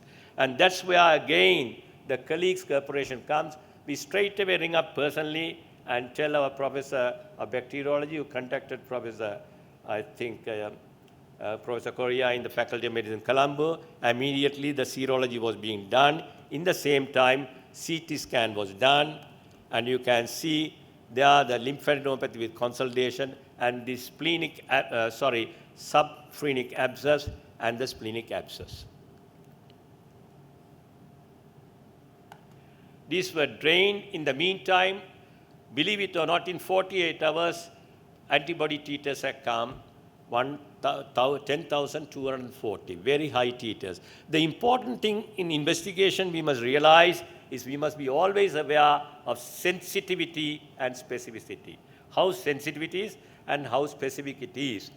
In this case, they say because Sri Lanka is now generally considered, at least in certain areas, endemic for melioidosis, that there should be a cutoff point in the titers. I can't remember exactly, maybe 100, 200, but this is sky high. So ultrasound guided aspiration was done on the subclinic abscess, and 70 ml pus aspirated, and bacterial culture again. Fortunately, the Faculty of Medicine Colombo did it for us, and we got this pseudomyelin isolated. So all these things happened in a week's time, where we recognized the importance of the, as discussed earlier, not only the history taking, but also recognizing something unusual happening. Not only that, to move on with it. So we initially managed as a community-acquired pneumonia with coamexiclav and clarithromycin. Then antibiotic therapy was changed for the melioidosis. So that brings us to an infectious disease. And for us, we are growing old. We can't remember all these things. So we must always have a format for infective diseases. This is the format we recommend. What is the organism? In this case, pseudomyelin, Burkholderia pseudomyelin, transmission, ingestion, inhalation, inhalation, contamination, and also ingestion, they say. Incubation period, days to several years. Clinical features, anything from septic shock to long-standing abscesses. Clinical features can resemble so many things. As we always say, differential diagnosis is not for a disease, but for the patient. Then important investigations here would be isolation of the organism and the serology. Imaging is useful, and the drug used is usually kept as edema, and the treatment is in two phases: intensive treatment and eradication treatment. Intensive treatment at least for 4 weeks intravenous, and then of course several months of eradication therapy with cotrimoxazole. So as you all will see, it's so difficult for our people to follow this eradication treatment. He of course escaped the eradication treatment. So that is the summary of the melioidosis, and quickly a lot of work has been done, and a lot of people are doing work on melioidosis in Sri Lanka, and I am grateful to them for having taken some of the information from them. And as you can see, because people are aware in the Western province, it's mostly in the Western province the cases have been isolated. It may be as high as 500 now reported. This is about 3 years ago, 250, when I think Professor Devanesan reported it here. So you can see the respiratory symptoms are the most common. Antibiotic treatment we have done. So the practice points from here I would like to stress is recognize the unusual very early, or the potentially problem creating one very early. Refer the clinical data immediately. Involve personally. Now we ourselves have to speak to the consultant in the other department, then the response is prompt and the action is quick. The next one is a patient from Angola who has a petroleum corporation. Again, fever associated with chills and dry gauze. About 2 days he came with. There is no significant other features in the history to suggest where the focus of infection, but in the past history he was under investigation for symptomatic anemia. He had 2 blood transfusions during 10-day hospital stay, diagnosed iron deficiency anemia with iron studies. But they couldn't find a cause for the iron deficiency. Upper gastrointestinal endoscopy was normal. He was recommended lower gastrointestinal endoscopy, for which he was reluctant. So I suppose here is a point we can stress. When you try to do this endoscopy, you probably have to decide which one you would want to do first. Knowing our patients, with one camera examination, they might run away from the second one. So he also had type 2 diabetes. So irrelevant. The drug history I won't go through. Family history, there was no history of thalassemia for his microcytic anemia. And the vital signs, there was nothing much significant. Particularly the cardiovascular system, there was no murmur. Respiratory normal, abdominal examination, there was a large right-sided palatable mass. So that's a new thing we found on examination, which probably was not there from where he was treated earlier, and the spleen was not palpable. Neurological examination, we couldn't find anything. In summary, this is a 63-year-old man with fever of 2 days duration, but he has been under investigation for iron deficiency anemia for months. And now he has got a palatable right-sided mass. So we were planning for a ultrasound examination with this problem list, and we found the blood counts have already come. Hemoglobin is 5.9. Now the MCV is 81, probably under iron therapy. White count not very contributory, and platelet count is also not significant. As usual, both the CRP and ESR are high, and urine full report was normal. In the meantime, our good old bacteriology department, which works very hard, within 24 hours, they have cultured Streptococcus bovis. Now that's again rings the bell for everybody. Streptococcus bovis in the blood always usually associated with infective endocarditis. So urgent echocardiography has to be done, and is also associated with carcinoma of the colon. So we started him on IV Ketriaxone.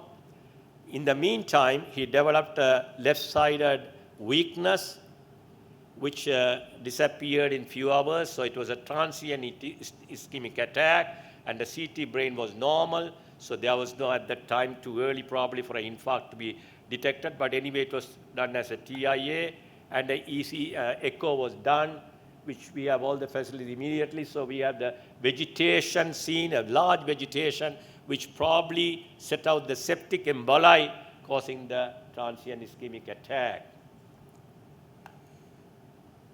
So that's an echo report. So we diagnosed infective endocarditis with Streptococcus bovis, and penicillin as standard therapy was given. As we all know, gentamicin is now usually given as an intravenous infusion on a daily basis for several days, usually 3 to 5, but in infective endocarditis, we give it 8 hourly. So here it was given 8 hourly, and penicillin, when combined with gentamicin, then the duration of therapy, particularly for streptococcal infection, may be limited to 2 weeks. So that is a CT scan showing the right loin mass, which later on colonoscopy was shown to be a tumor in the colon. So now we have a problem. Here is a patient who is acutely ill with septic emboli have been shot out at a large vegetation and carcinoma of the colon. What to do when?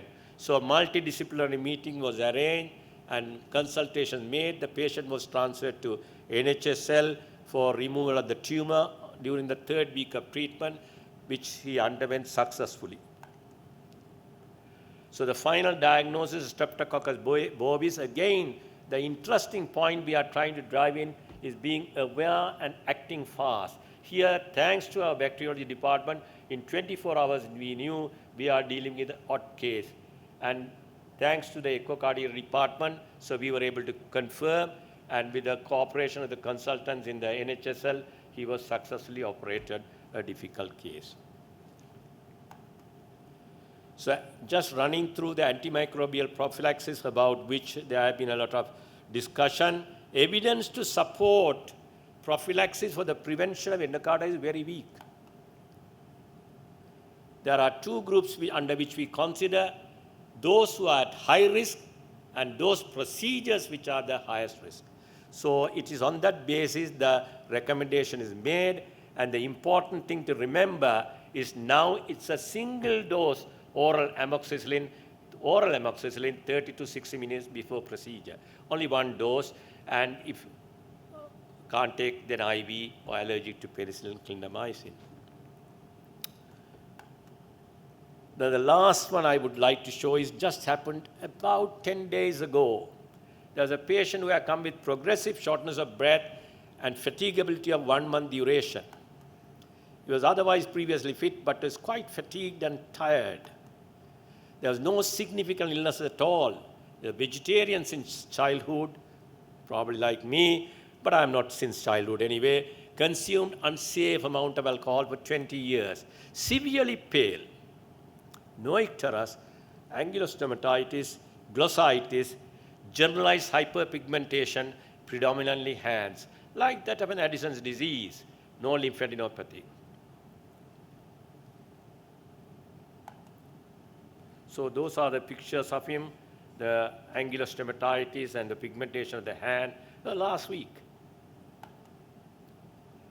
On examination, obviously he has ejection systolic murmur, the rest were normal except for the exaggerated reflexes. I still remember when I came to Colombo for the first time about 15 years ago, I was practicing privately in Central Hospital, where a patient had come from refugee camp, and he was looking pale, but he was looking fit. And hemoglobin is about 3 grams, and hands black. Same thing here, this time he's vegetarian, but not from the refugee camp. So I knew the diagnosis immediately, just without any further investigation. 4.3 grams, MCV 114. The golden rule about macrocytic anemia is over 115, close your eyes, it's megaloblastic. It's megaloblastic, unless proved otherwise. Even the unless proved otherwise can be withdrawn. But here, there's a problem here. White count is low, platelet is low, pancytopenia. And the retic count is 25%. Retic count is very high, 25%. So that's like a hemolytic anemia. So we were discussing the case. I said, I wouldn't retract.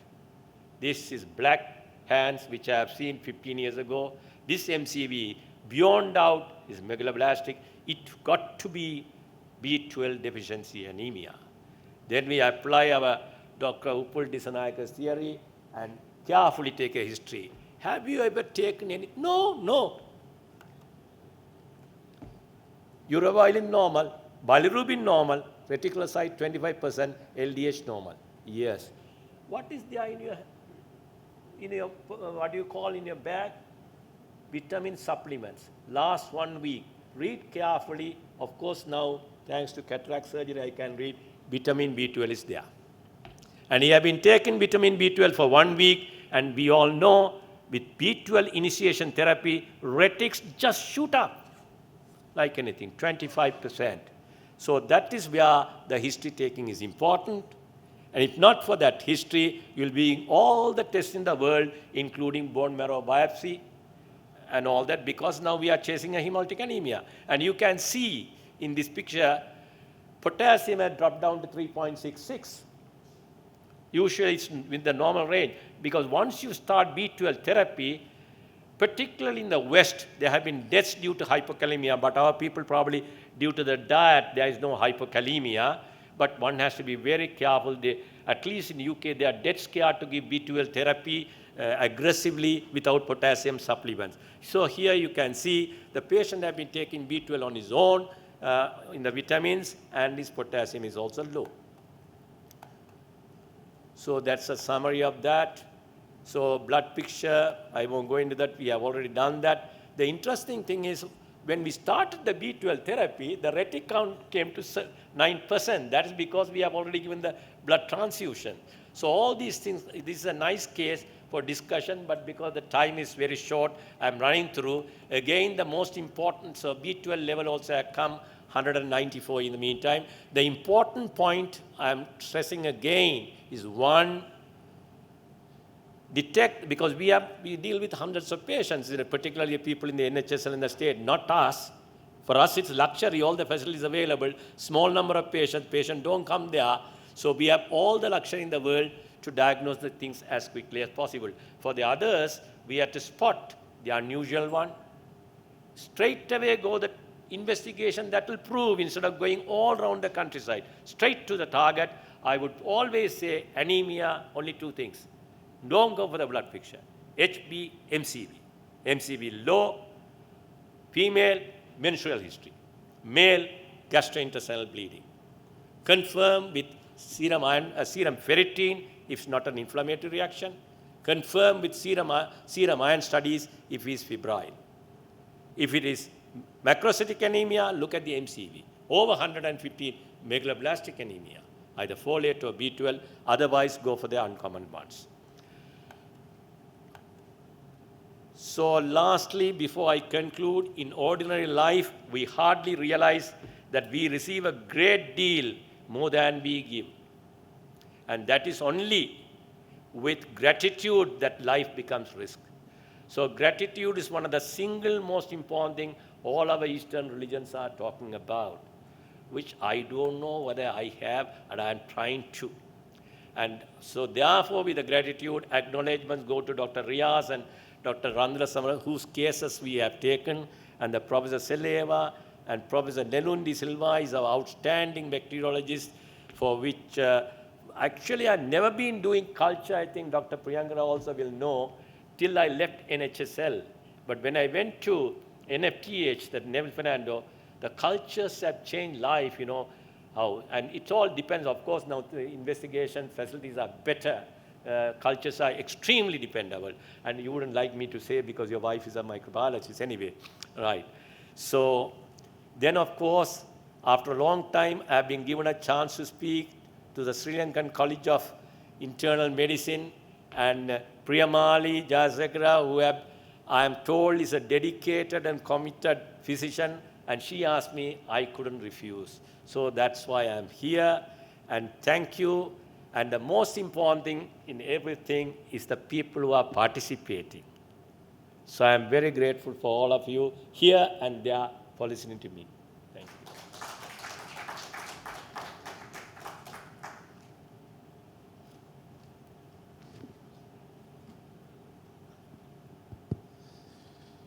Thank you very much, sir, for the eye-opening lecture again. And I think after you trained me nearly 16 or 17 years ago, and I saw the same personality and the strength and the same voice. So we are very happy about you, sir. And it is these three cases obviously is a eye-openers to us. And always you are an example for us. Thank you very much, sir. Thank you very much.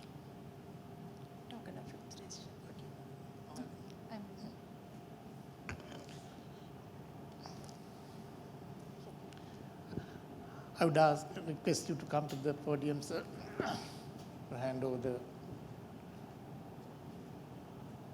token of certificate by Dr. Nilanthi Atta, my co-chair.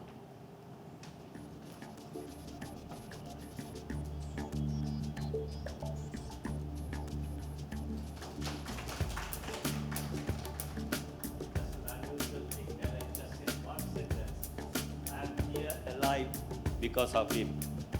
He said so much about me, but I had a major impact, and he came running and saved me. Thank you.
Good evening, everybody. According to the agenda, the next item in the academic program is a guest lecture. It will be done by Dr. Anita Nambia. Dr. Anita Nambia is a chief physician and diabetologist in Gopal Clinic and Diabetic Care Center, Tripunthera, India. Dr. Nambia is going to talk about on role of AI in management of hypertension. Without much delay, I would like to invite Dr. Nambia to deliver your lecture. Over to you, Dr. Nambia.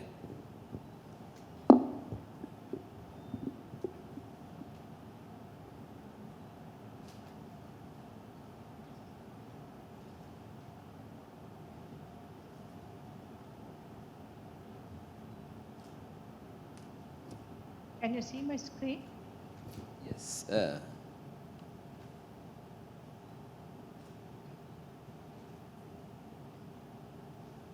No, we can't see the screen.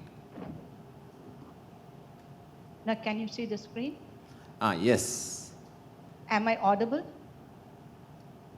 Yes. Okay, so I have to put it in the slideshow.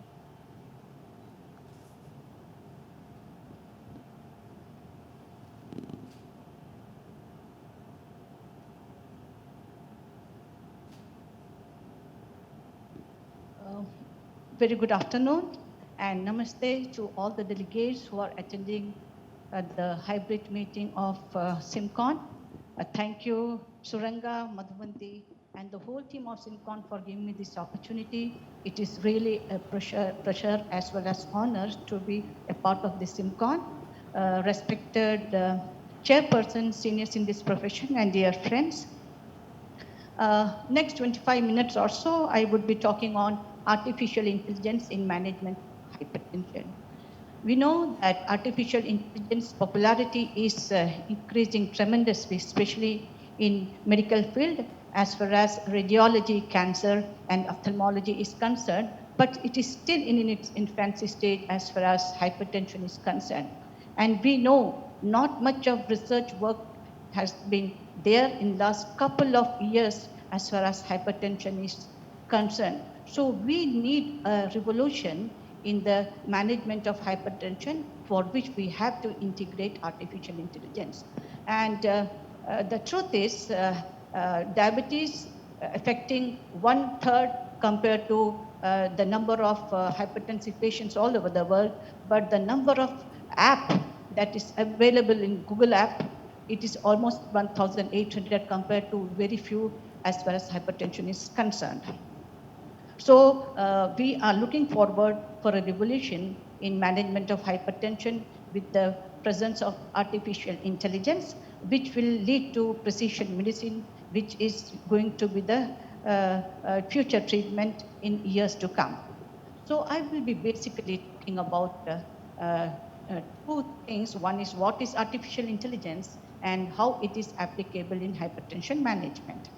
So we are living in the age of computer and other digital devices which have conquered every walk of life.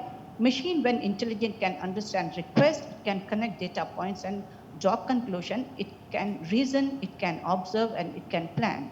So the two pioneers in the field of artificial intelligence, one is Alan Turing, who is known as the father of artificial intelligence and computer, and he named his machine as a thinking machine. He died at the age of 42, a very intelligent person, but I think one should go and search in Google about this gentleman. And there is a very famous international law in his name. I think one should go and search. And the second is John McAfee, who is the seminal figure who introduced the term artificial intelligence. And he named his machine as a machine which thinks autonomously. So this is Alan Turing, and this is John McAfee. Now, the name suggests it's an artificially created intelligence programmed by human to perform human activity incorporated into the computer system to create an artificial intelligence system, AIS. So by definition, it is a machine that responds to stimulation consistent with traditional response from human, given the human capacity of contemplation, judgment, and intuition. So Artificial intelligence is gaining importance, and it's a powerful data-driven approach. AI explores big data with high volume, variety, veracity, and value. The three characters are intentionality, intelligence, and adaptability. And artificial intelligence consists of artificial intelligence, machine learning, and deep learning. And this is what is artificial intelligence and the two subtypes, which is machine learning and deep learning. So artificial intelligence, I said, it's imitates human thinking. Machine learning, it is more of a form of predictive analysis. And the deep learning, it is akin to human neurons, where it learns via neural network without human instruction. A bit about machine learning. So as I said, it performs predictive analysis. The modern data analysis technique with unique ability to learn and improve performance without human intervention. For this, we actually need very high quality data and pre-processing, which is two important aspects in machine learning. And when we talk about examples in medical field, the data may be from electronic health records, multiomics, wearable devices, social media. And it is of three types: supervised, unsupervised, and reinforced learning. Now, something about deep learning. As I said, it mimics our human brain, utilizing multiple layers of neural networks, similar to what we have neurons which are interconnected. And it is very important for pattern recognition, voice and speech, image analysis, especially the inputs from cardiovascular imaging, cardiac CT, MRI, echo, and ECG. And it has a property of automated predictive analysis. It analyzes large amount of data, and the two important things associated are black box methodology and overfitting. Now, let me tell you, this is the input layer. This is the multiple hidden layers. These are called nodes, and these are interconnected like we have synapses. This is, we call it W, weight. And any change in the weight will give the output, and all this weight will decide what sort of output is going to come from the analysis. So let me give you a small example how machine learning is. So this is the input, which is a car. Everything about the car has been instructed and fed. It is classified, and that the outcome is it's a car or not a car. Here, obviously, it's a car. Now, what happens in deep learning? This input is a car, and the feature extraction and classification is itself done by the hidden neurons. And the output is a car, which is red. It is Ford make, and the model is Mustang. So this is what happens, difference between machine learning and deep learning. And this is machine learning, various aspects of machine learning, which I need not tell you in detail. So let me give you a few examples of machine learning and deep learning and its application. This is a very interesting by mining MIDAS, that is myocardial infarction data acquisition system, done by Welling et al. 2019. 17 million records from New Jersey of 4 million people who have attended New Jersey hospital with cardiovascular diseases between 1986 to 2015. Huge number, 15 million records. Do you think we are able to do something with this number? No, we can't do. So artificial intelligence was used, and what the output was, those patients between the year 2000 to 2015, the chances of heart failure after myocardial infarction was much less, and the mortality was much less. So the treatment regime that they have used during that time was the best. So the recommendation, what they suggested, is being followed. Now the second is Weng et al., who analyzed around 3.75 lakh patients who were free from CVD, and he could predict the 10 years CV events in 24,000 and nearly 25,000 using a neuronal network algorithm with a negative predictive value of 95.7%. E et al., he could predict the incident hypertension using a machine learning algorithm, and Liang et al., using hypertension, assessing hypertension using machine learning, could with wearable biosensors could detect hypertension. So machine learning and deep learning would help to personalize treatment. It can monitor patients' behavior, track patients' movements and behavior compliance with recommendation, and which can be used for clinical research and which can radically change healthcare. Now, coming to the second portion of my talk is artificial intelligence and hypertension. So we know that it is a science and engineering of making intelligent machine which can transform all healthcare holds true for hypertension. So what are the change or transformation that is required?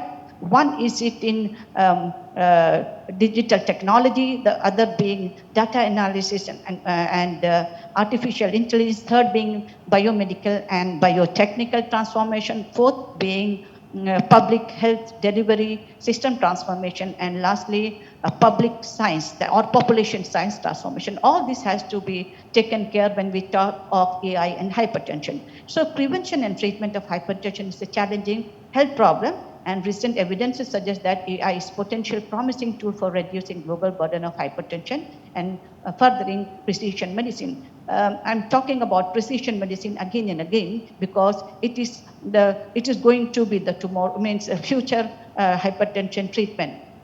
AI can be applied to multimodal and big data, including genetics, epigenetics, proteomics, metabolomic, cardiovascular imaging, socioeconomic, behavioral, and environmental factors.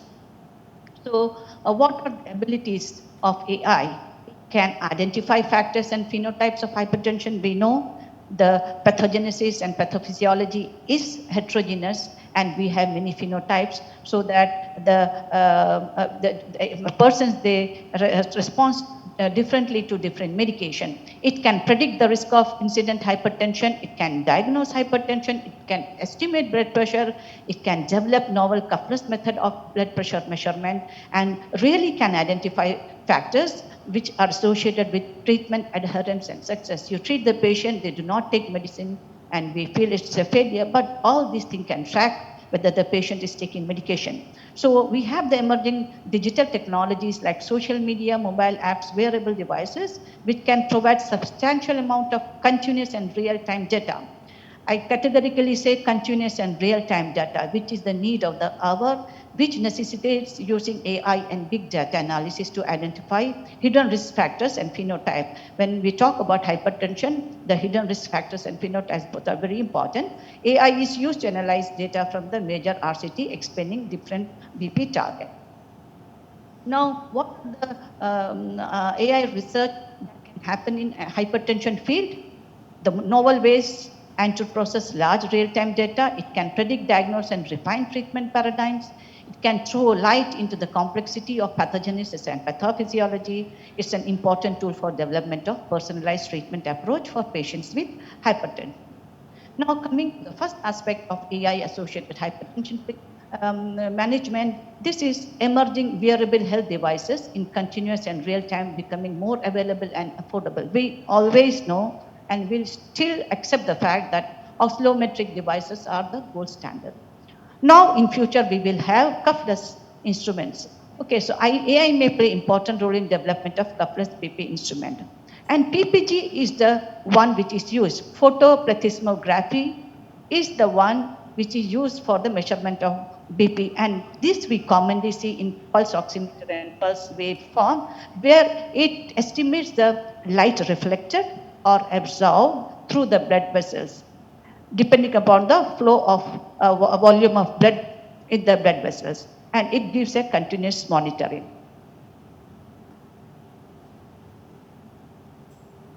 And we have wearable sensors devices which are used for heart rate monitoring, blood glucose monitoring, and BP monitoring, which the studies have validated accuracy of wearable BP monitoring using cuffless risk BP watch type of BP monitors, pulse transit time, and pulse arrival time. They are the important two metrics which are used to compare cuffless and continuous BP monitoring. Both PTT and PAT are calculated by using photoplethysmography and ECG waveform, and the combination of these two with ML and DL can really measure blood pressure. And it can also be used for assessing CVD risk. BP levels are associated with high risk of CVD, we know. And we know BP variability is also an important independent risk factor for CVD. So the continuous change in blood pressure due to influence of lifestyle, environmental factors, including diet, body weight, exercise, temperature, and stress. That is also assessed, and measurement of BP with an AI-enhanced wearable device that could improve 24-hour ABPM, ambulatory blood pressure monitoring. And we know this is again a gold standard to detect out of office BP and to detect masked and white collar hypertension. So this is an scope of artificial intelligence application for BP measurement. The input is lifestyle, which includes activity, meal, BMI, and others, environmental factors. This is stress and temperature. We have genomic sequencing, and it is processed by AI, and we have the output, which is BP monitoring in the time series or in the cross-sectional area, and which shows an average BP or a BP variability, and this is very important for prediction of CVD disease. So we have BP analysis using AI and novel AI-based BP measurement. Coming to few examples how BP is measured with AI. So Montemorino et al.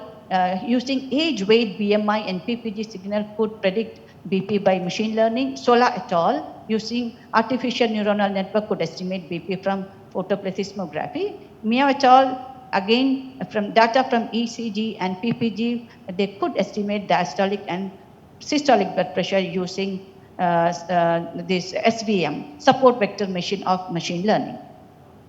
This is again an interesting one. This is again a type to predict the future hypertension. We know that BP is measured. I'm sorry, the slide quality is not so good here. BP are measured every morning and evening, and this is the BP fluctuation every day the person is observing, and here is lifestyle habit which is recorded using some sort of smartphone, and what we see here is a reduction in BP because he has taken reduced salt, or here is again because he has walked a bit. So this will show the future trend, whether the patient is going to have hypertension in the future or is he going to have a normal tension. If you want any intervention, he can undergo. So the factorial analysis is done by AI prediction model. So predicting hypertension, what is that? I can't see actually. Hypertension is a chronic disease we know with increased cardiovascular risk. Aim is to prevent healthy individuals developing hypertension. We have to find the traditional and novel risk factors, and we can so that we can do recommendation and interventions targeting modified risk factors. Huang et al. In 2010 used artificial neuronal network to predict the future hypertension, taking into account the behavioral, social, environmental factors. Held et al. Found that machine learning outperformed logistic regression model in predicting. Lee et al. With machine learning with SVM algorithm could predict the risk of hypertension by extrapolating environmental and genetic factors. Maxwell et al. Could predict hypertension in 110,000 patients with a physical examination, blood results, urine test, and item. Sucker et al., the Henry Ford trial project, Henry Ford fitness trial.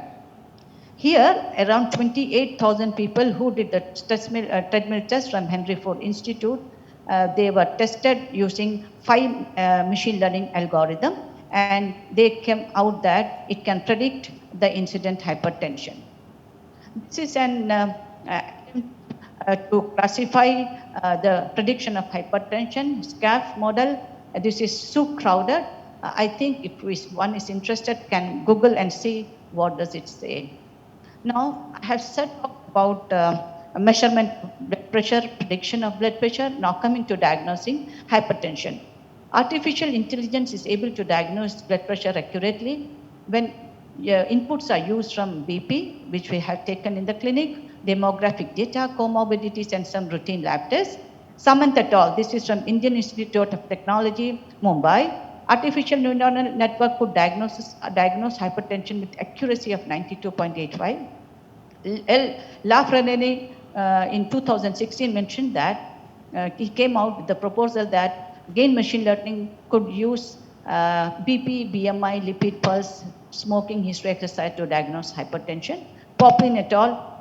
This is a fantastic thing. He could predict systolic blood pressure in 284,000 subjects from retinal fundus image. Wow, this is amazing. And this is going to be the future, say in years to come. Hopefully we are alive till then. AI may undoubtedly assist physicians in clinical practice for early and proper diagnosis of hypertension. Now coming to management aspect. So again, the integration of AI in management, we know there are few important things when we talk about management of hypertension. We have to diagnose it at the earliest, we have to classify and stratify, we have to educate the patient, we have to monitor continuously, including the lifestyle and environmental factor. We have to see the medication which would be best suitable to the person. We have to assess the risk factors associated. We have to personalize the treatment, and we have to see long-term medication and adjustment for age and novel therapies. All this can be done with the help of artificial intelligence.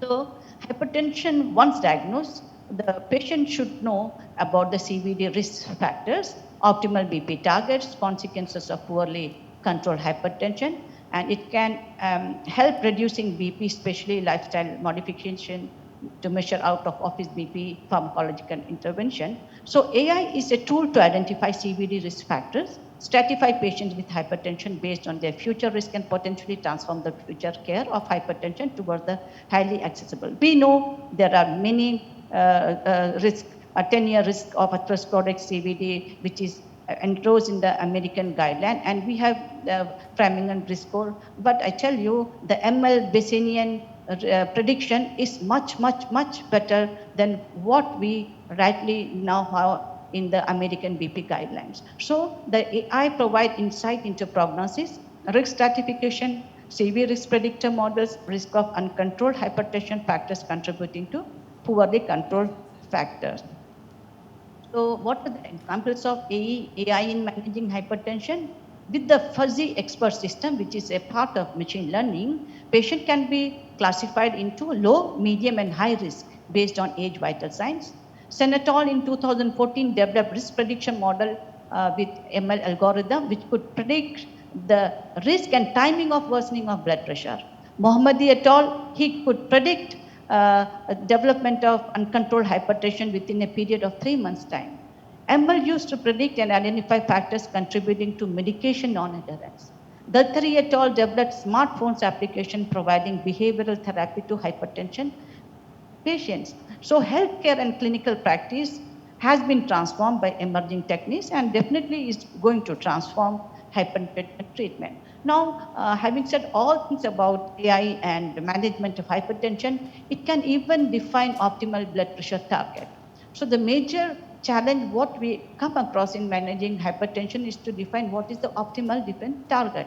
And we know we have n numbers of randomized controlled trial, and each trial giving a different levels for BP. Sprint has given 120/80, Accord says it is not good, it is 140/90, whatever it is. So the AI and big data analytics may provide more insight into the additional factors contributing to the heterogeneous treatment effect. Data from the Sprint was reanalyzed by Laxon. When these two trials had come together, it was really surprising that mortality was high in Accord, it was less in Sprint. So by using the AI system, Laxon could find what was the problem with the CV outcome. And Duan et al. Showed the ability to predict absolute risk reduction in CV events. So I think I have got only 2 slides left. So this is what is the present scenario, and this is what is going to be the future thing. Okay, so I think something has happened. Okay, I think. And okay, so what we are doing, we have all the randomized trial where we have drug X, we have a control, we have a study design, and we analyze maybe the number in thousands or 1 lakh or 2 lakh, whatever. But this is not enough. Now, the emergence of multimodal data sources where we have continuous real-time data from wearable technology, we have biobanks with environmental data, multiomics and genetics. We have drug X and Y and Z, X, Y, Z. This is artificial intelligence integration, and we now have individuals with cluster A, B, C, D, E, maybe different phenotypes, and we know what sort of drugs should be given to cluster A, how it is going to behave differently with B and C. So this is the future of AI. And I think it is stuck. Yeah. So this is again a fuzzy rule to make out, to predict the upper limit of systolic and diastolic blood pressure, not so important. To sum up what I have talked in the last 20-25 minutes, this is what I have said. So we have on the left side is the big data, which could be in the form of electronic health records, wearable devices, smartphones, which can collect data on demographic, vital signs, traditional CV risk factors, genomics, proteomics, metabolomics, cardiovascular imaging, can get a continuous and real-time data of BP, heart rate, ECG, and activity with the wearable devices, and smartphone will give us social media, behavioral, and environmental data. And we have this training data set, validated data set, we have to put into the computer system, and we have the big data analysis, which would tell us the hidden factors, prediction of incident hypertension, BP estimation, what are the phenotypes and cluster of hypertension, factors determine optimal blood pressure, which the factors contributing to treatment success and adherence. This is from the future of hypertension research, which was postulated by Wilson at Cleveland, Ohio, 2022.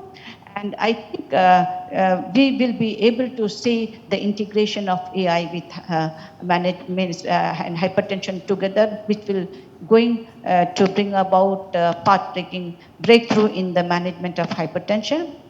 Thank you very much for patient hearing. Thank you, Dr. Nambia, for this excellent presentation on artificial intelligence in the management of hypertension. The topic is open for questions.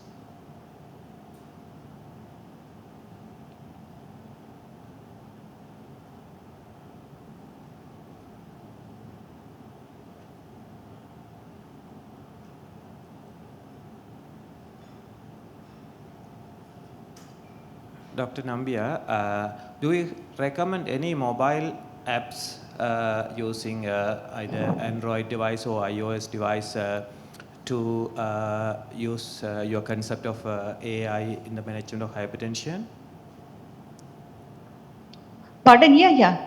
You wanted to say that? How can I couldn't get your question? Yeah. Can you repeat it again? Do you recommend? Do you have any mobile apps using the smartphone to use your concept of artificial intelligence? See, Apple Watch is there, which has a smart watch where you have a PPG, you can see the ECG, so it is there with many of smartphones, and there are many smart phone applications, especially which is called that My BP Lab application and B Pro devices, which are used for such things. Yes, we do have, but I think not many people are using. I have few friends who are using Apple Watch, and they always look at their ECG because it is whether they get atrial fibrillation or whether their BP is controlled, whether their ECG is normal. When their heartbeat is increasing, it gives you an indication. When it is decreasing, it gives.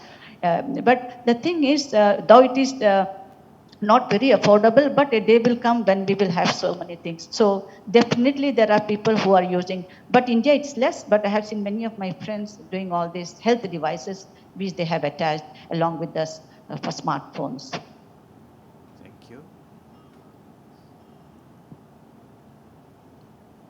So in the absence of further question, I sincerely thank you, Dr. Nambia, on behalf of Sri Lanka College of Internal Medicine for this excellent talk. Thank you very much. Thank you, sir.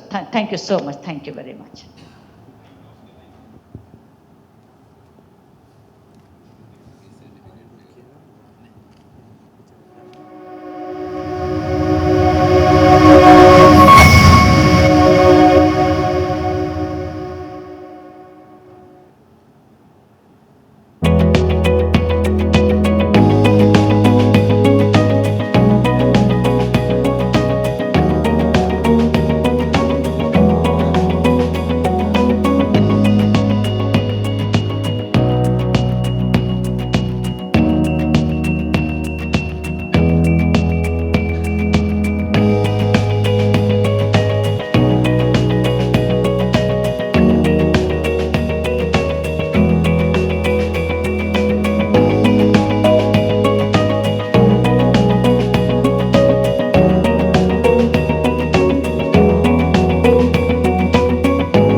Good evening, ladies and gentlemen. So we have come to the grand finale of SIMCON 2020, and now we are reaching the SIMCON quiz. So let's start. Before that, I would like to give some instructions.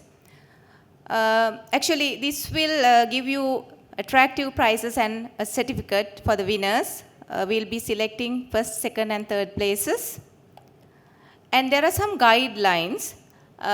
You should click on the quiz link in the Zoom chat box for all those virtual participants. People who are present at the venue should scan the QR code provided to you. This quiz will have a total of 15 questions, and all questions will have 5 answers. And you'll be given 30 seconds to answer. Then points will be calculated by the fastest correct answer to response time when allocating marks. So at the end of the question will be, the answer will be discussed except in 2 occasions, because they will go hand in hand, the other question.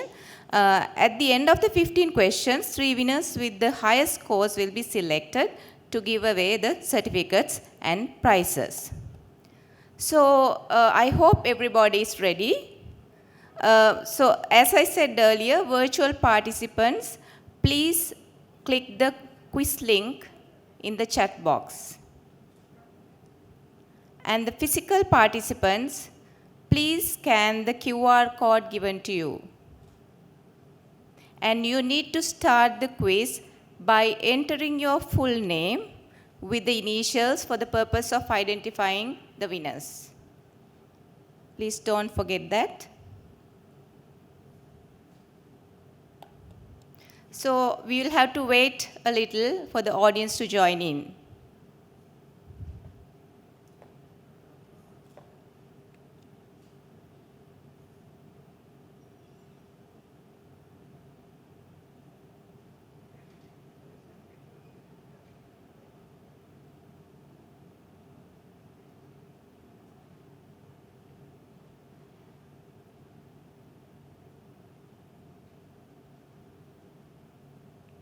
So if you have any problems, let's go back again. The virtual participants, you need to click the quiz link in the Zoom chat box. The physical participants, scan the QR code given to you and start the quiz by entering your full name with initials.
Still the people are joining in.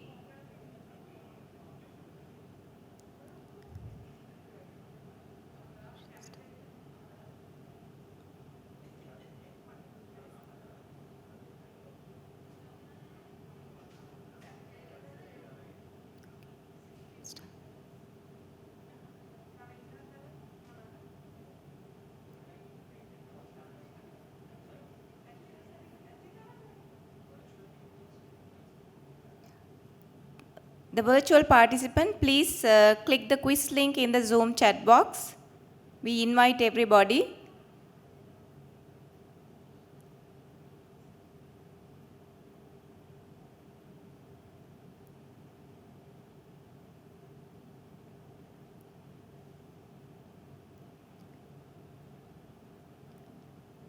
Please enter the chat box to click on the link.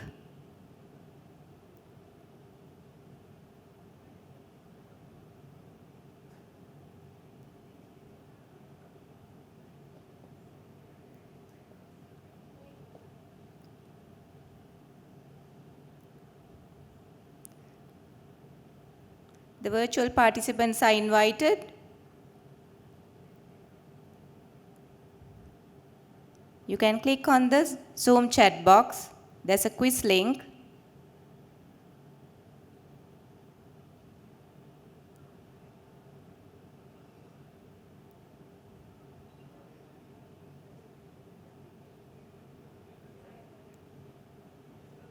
You'll have excellent opportunity to win this game, so please join in.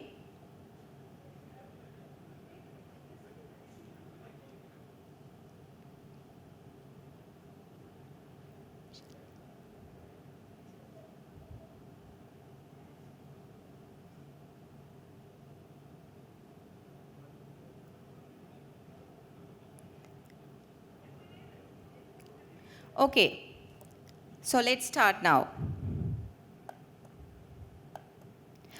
Question number 1. A 30-year-old man presented with unresolving fever and multiple joint pains for 2 weeks. On examination, knee joints, wrists, ankles, small joints of the hands were swollen. There was cervical lymphadenopathy. He had a leukocytosis of 23.9 into 10 to the power 9, 93% neutrophils. So he has developed this transient rash. What is the diagnosis? A. Epstein-Barr virus infection. B. Lymphoma. C. Adult onset Still's disease. D. Rheumatoid arthritis. E. SLE. You'll be given 30 seconds into answering. Your time starts now.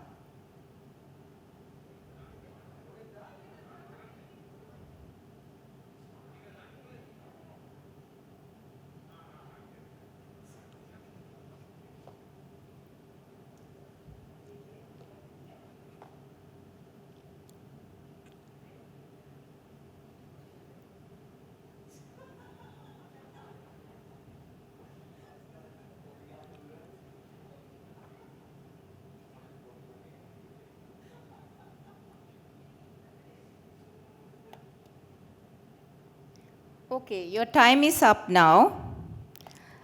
I would move on to the next question since both questions are linked. What is the next best investigation you would arrange to arrive at a diagnosis? A. Monospot test. B. ANA. C. Serum ferritin. D. Rheumatoid factor. E. Lymph node biopsy. Your 30 seconds starts now.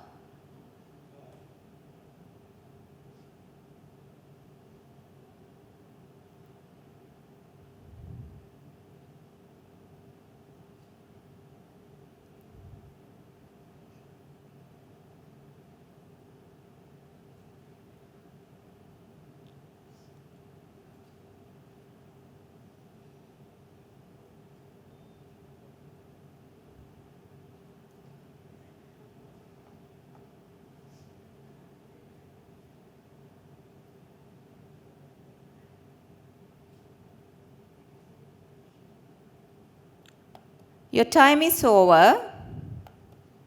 So let us discuss question number 1 and 2 together. So the question number 1 was, what is the diagnosis? This was a rash. So the correct answer is answer C, adult onset Still's disease. What is the next best investigation you would arrange to arrive at a diagnosis of the same patient? Answer is C, serum ferritin. So let us move on to the next question. Question number 3. A 45-year-old man with well-controlled type 2 diabetes presented with retrosternal chest discomfort for 1 year duration. He also had a similar episode 2 days back, lasting for 1 hour. He is hemodynamically stable. High sensitive troponin I was 19 nanograms per liter. The normal is less than 14. So this is the ECG.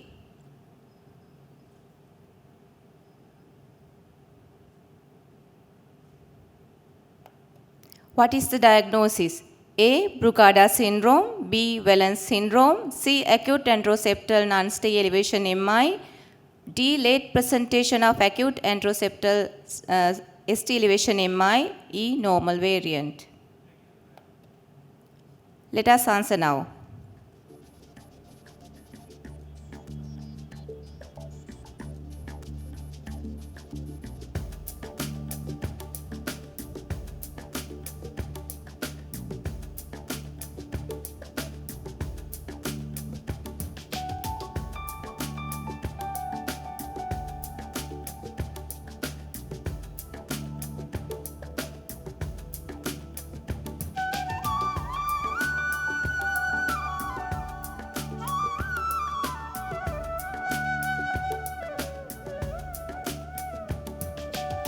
Okay, time's up. What is the diagnosis? Answer is B. Wellens syndrome. Good work. So what is the next step in the management of the same patient? A. Arrange series of ECGs and troponin theta in 6 hours. B. Thrombolysis with tenecteplase. C. Arrange a stress test. D. Arrange a percutaneous coronary angiogram. E. Start enoxaparin. So please start submitting your answers now.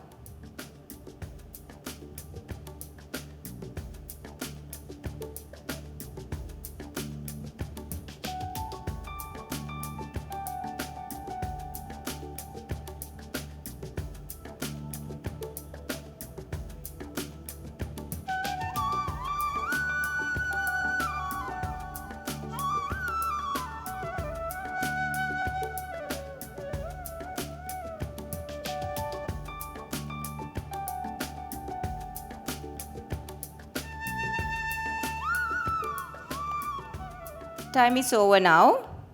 Okay, let's see the response. It's answer D. Arrange percutaneous coronary angiogram. So the question number 5. A 66-year-old man presented with 1-day history of chest pain. He is diagnosed to have chronic kidney disease, type 2 diabetes and hypertension. ECG done at E2 is shown. Have a look at the ECG now.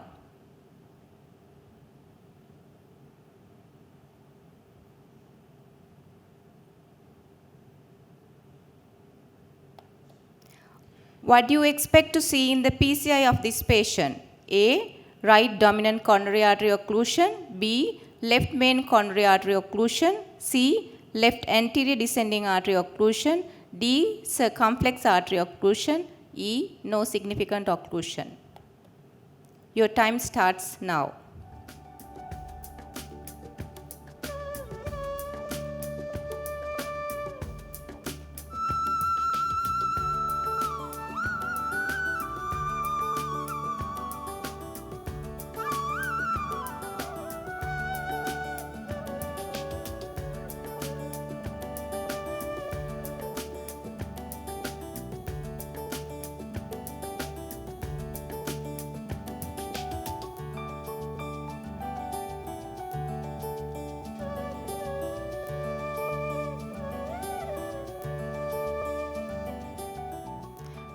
Your time is up.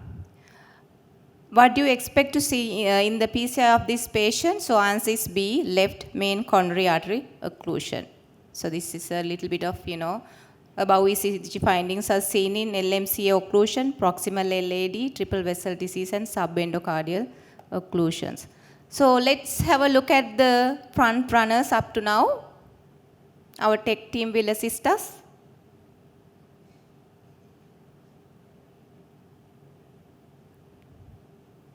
Okay, I can see Dr. K.L. Lepole is leading. All right, so let's move on to the question number 6. 68-year-old man referred by an eye surgeon for exertional dyspnea for 2 months. He has presented to the eye clinic for recurrent red eye for 3 months and was diagnosed as subconjunctival hemorrhages. On examination, there was bilateral leg swelling. The blood pressure was 130/75. Pulse rate was 78 per minute and occasional bibasal crepitations. The SpO2 was 97% on air. Liver, renal functions were normal. Chest X-ray normal cardiac silhouette. Echo showed normal left ventricular ejection fraction with hypertrophied ventricles and grade 2 diastolic dysfunction. The picture is this, that is of his eyes. So what is the diagnosis? A. Systemic lupus erythematosus. B. Light chain deposition disease. C. Sarcoidosis. D. Hemochromatosis. E. Vasculitis. Your time starts now.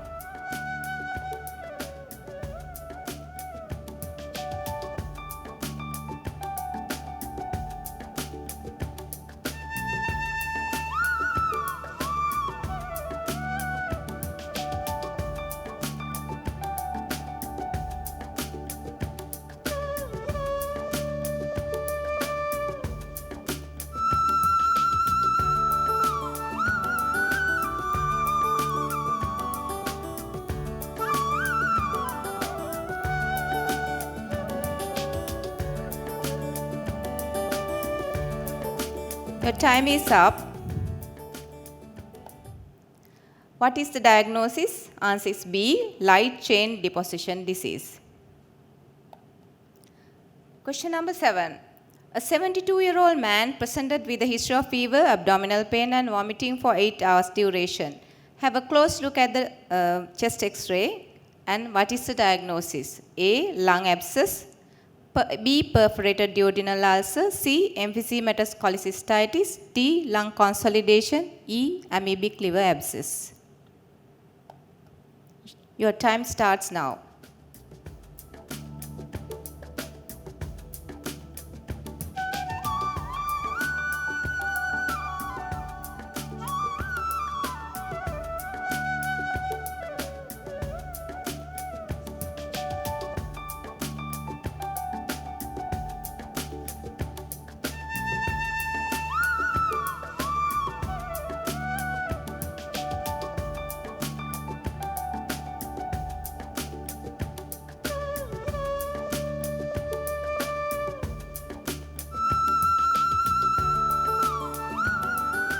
Time is up. Let's see. The correct answer is answer B, perforated duodenal ulcer. Question number 8. A 50-year-old woman diagnosed patient with type 2 diabetes mellitus and hypertension for 10 years presented with loss of vision in her right eye. She couldn't recall the preceding events. She didn't complain of any limb weakness. Her non-contrast CT brain is shown. Have a close look.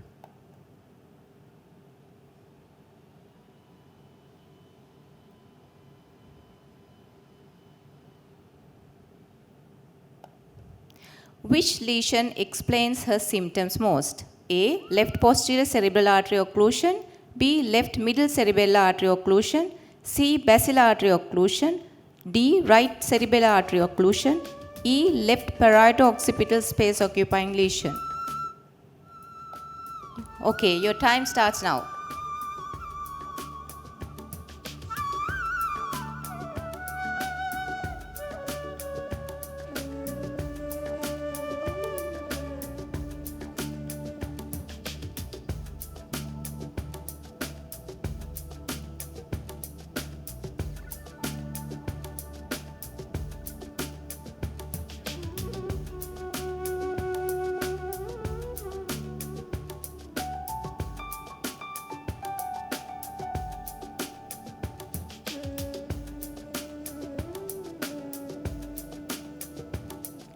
Okay, now time is over.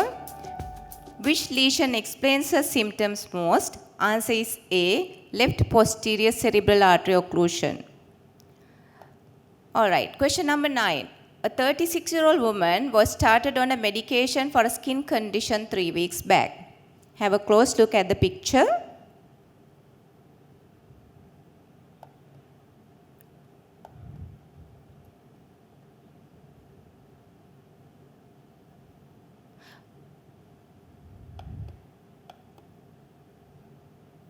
Okay, what is the dermatological diagnosis that she has? What is the dermatological diagnosis? She has taken treatment for SLE, leprosy, mycosis fungoides, tinea faciae, and rosacea. Your time starts now.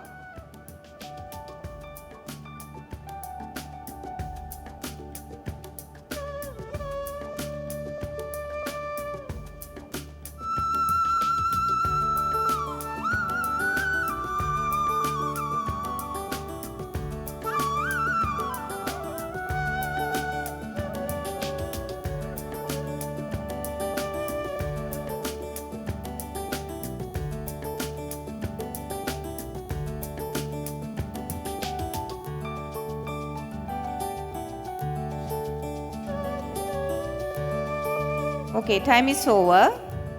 Let us discuss the answers for question number 9 and 10 together. The same patient complained of progressive generalized weakness for 4 days and also noticed blue discoloration of her lips and nails, and there was a 1-day history of shortness of breath. She was mildly dyspneic, pulse rate was 110 per minute, SpO2 91 to 92%, chest examination normal. Her ABG showed pH of 7.7, PO2 of 99 millimeters mercury, PCO2 of 17 millimeters mercury, bicarbonate level was 20.8 millimoles per liter, and the oxygen saturation was 99%. So what is the most probable cause for her shortness of breath? A. Hemolysis due to G6PD deficiency. B. Drug-induced hemolysis. C. Methemoglobinemia. D. Left ventricular failure. E. Pulmonary embolism. Your 30 seconds starts now.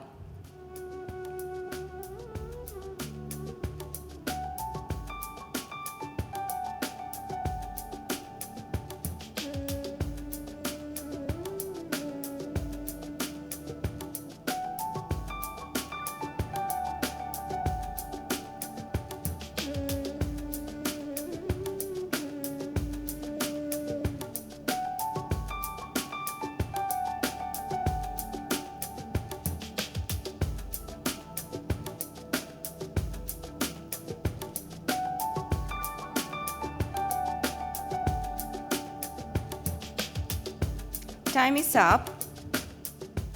Okay, let's have a look at the answer. So the first question was, what is the dermatological diagnosis she has taken treatment for? The answer is leprosy. It's quite easy.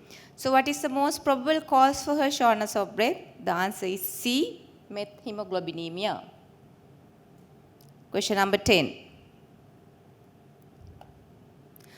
Okay, shall we have a look at who is leading now? Any guesses?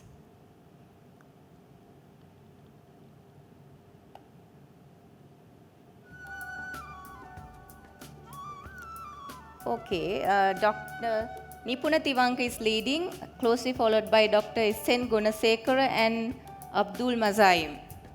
Okay, let us move on to the question number 11. What is the likely dermatological diagnosis? Have a look at the slide.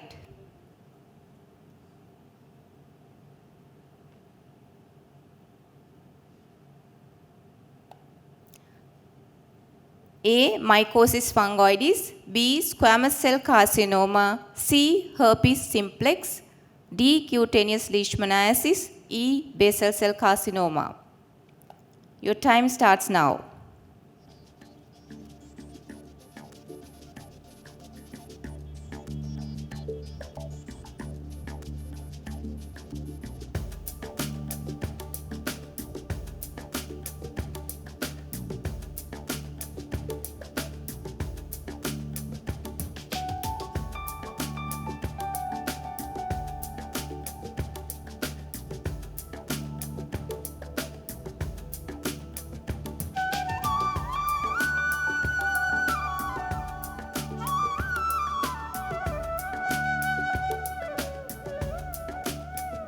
Time is up. So what is the likely diagnosis? It's answer D, cutaneous leishmaniasis. Question number 12. Look at the slide. What is the abnormality? A. Osteogenesis imperfecta. B. Internuclear ophthalmoplegia. C. Graves ophthalmopathy. D. Bilateral superior oblique palsy. E. Wilson's disease? Your time starts now.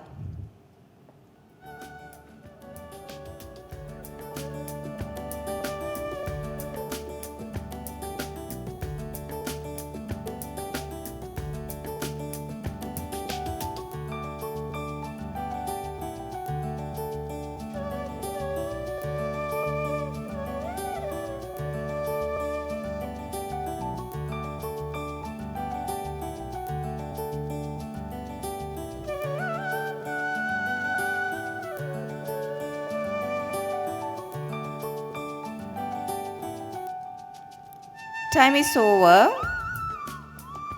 Okay. What is the abnormality? The correct answer is blue sclera of osteogenesis imperfecta. Answer A. So question number 13. Identify the snake.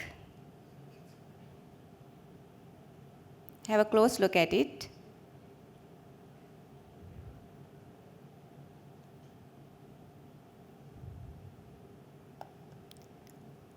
Answer A, Indian crate, B, Sri Lankan crate, C, wolf snake, D, rat snake, E, cat snake. Your 30 seconds starts now.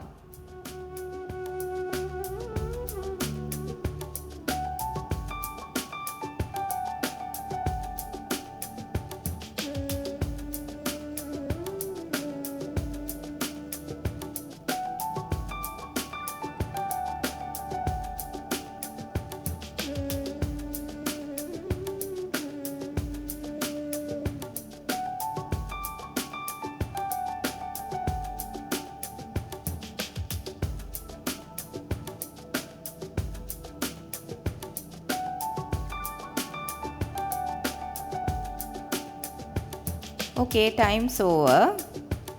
Let's see the answer. Answer is C, wolf snake.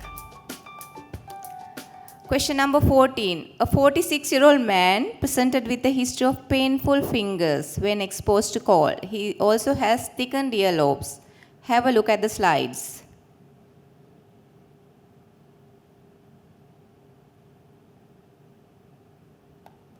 What is the dermatological diagnosis? A, SLE, B, dermatomyositis, C, sarcoidosis, D, discoid lupus erythematosus, E, scleroderma.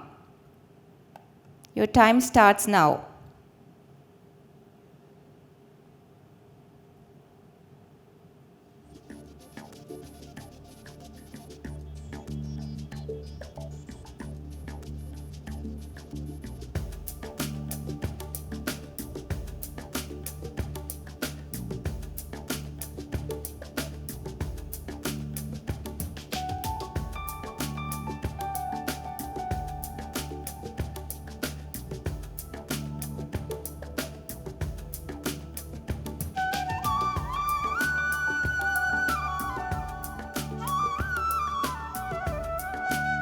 Time is over. So let's see the responses. Answer is E, scleroderma. Question number 15, the last one. A 55-year-old woman presented with worsening shortness of breath for 2 days. She was unwell with recurrent multiple complaints and was investigated for a neck pain and odynophagia 2 weeks back. She has a past medical history of bronchial asthma and has taken treatment for a thyroid disease. On examination, she has a temperature of 39 degrees Celsius, elevated jugular venous pressure, pulse rate was 150, the blood pressure was 108/100. There were bibasal crepitations and few rhonchi. The chest X-ray done on last admission was normal. There was no cardiomegaly. Point of care ultrasound showed lung fields with B lines, ECG heart rate 150 per minute with ST depressions. ABG shows type 1 respiratory failure.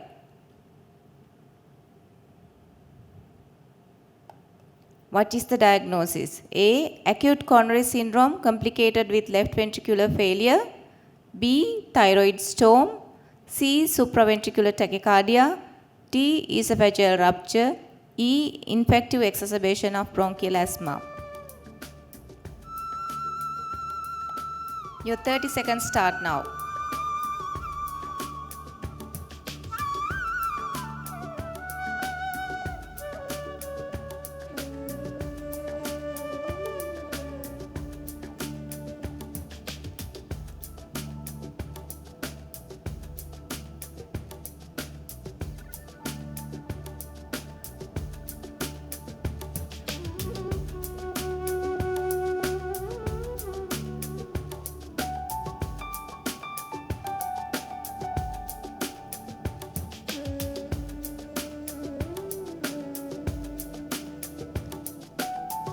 Okay, time is over.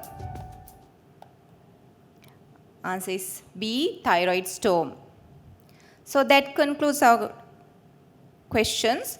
So let us have a quick look at the overall scoreboard.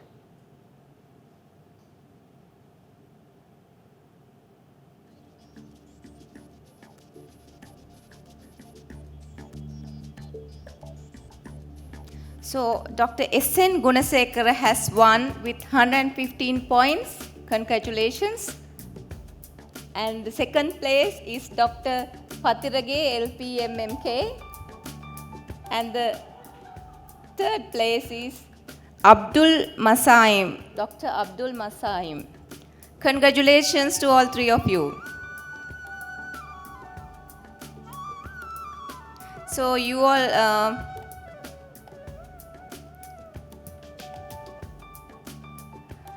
the persons who are present at the venue are requested to stay back to receive their gifts and certificates. And the virtual winners will be contacted. Please send your phone numbers and email addresses via Zoom question answer box. Send your phone number and email addresses via Zoom into the question and answer box. Thank you.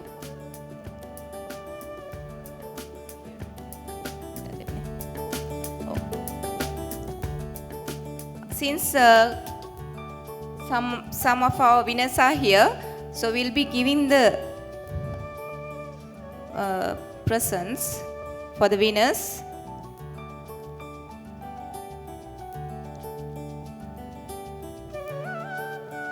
Dr. S.N. Gunasekara and Dr. Patirage and Dr. Abdul Masaim. If they are here, please come forward. And I asked Dr. Suranga Manilgama to give away the prizes.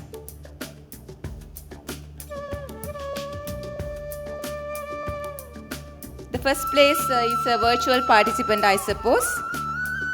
And second place is won by our secretary, Dr. Patirage. Congratulations.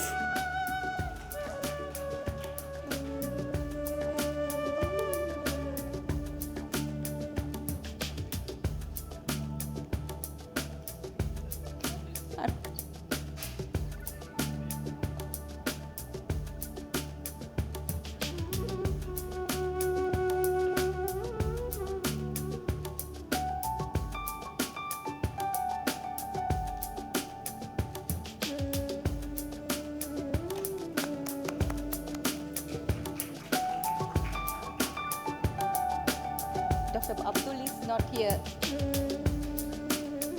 Dr. Abdul is not here, no? Okay. So the next moment is to give away the prizes for best oral scientific paper.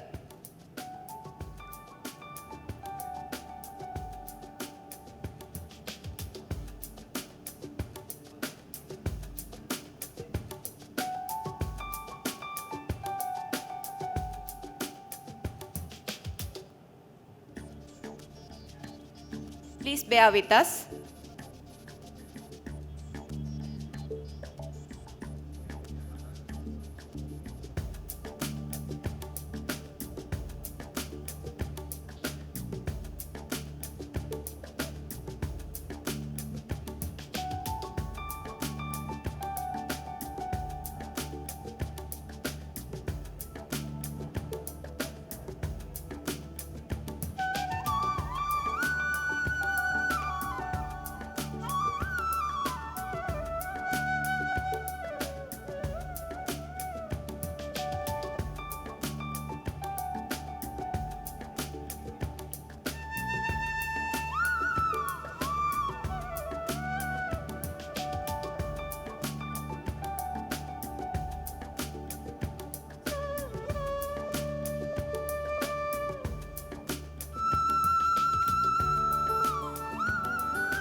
The best oral presentation of SIMCON 2020 goes to the scientific paper Outcomes of NAFLD and MAFLD Results from community-based prospective cohort study authored by Niriyalla M.A., Edrivira D.S., Kasturiratna A., De Silva S.T., Dasanayaka A.S., De Silva A.P., Kato N., Padmeshwaran A., Vikramasinghe A.R., De Silva H.G.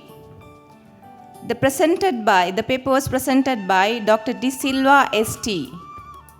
I kindly invite Dr. Suranga Manilgama.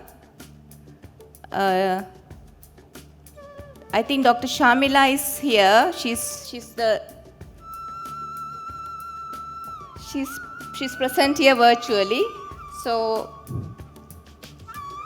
you'll be awarded you'll be awarded the first prize for the oral presentation. And thank you very much on behalf of Tariq. And thank you so much. yeah, thank you. Congratulations again.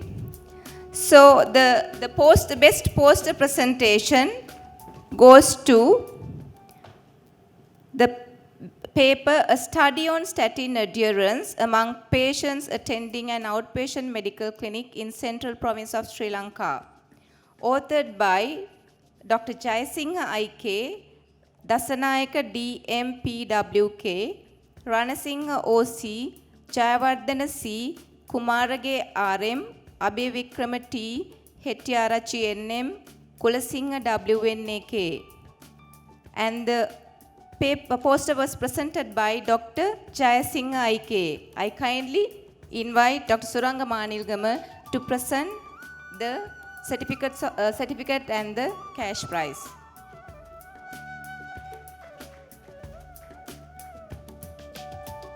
Congratulations. And that concludes the award ceremony, and that concludes our session. On behalf of SLCIM, the President and the Council, I wish you all the best. Thank you.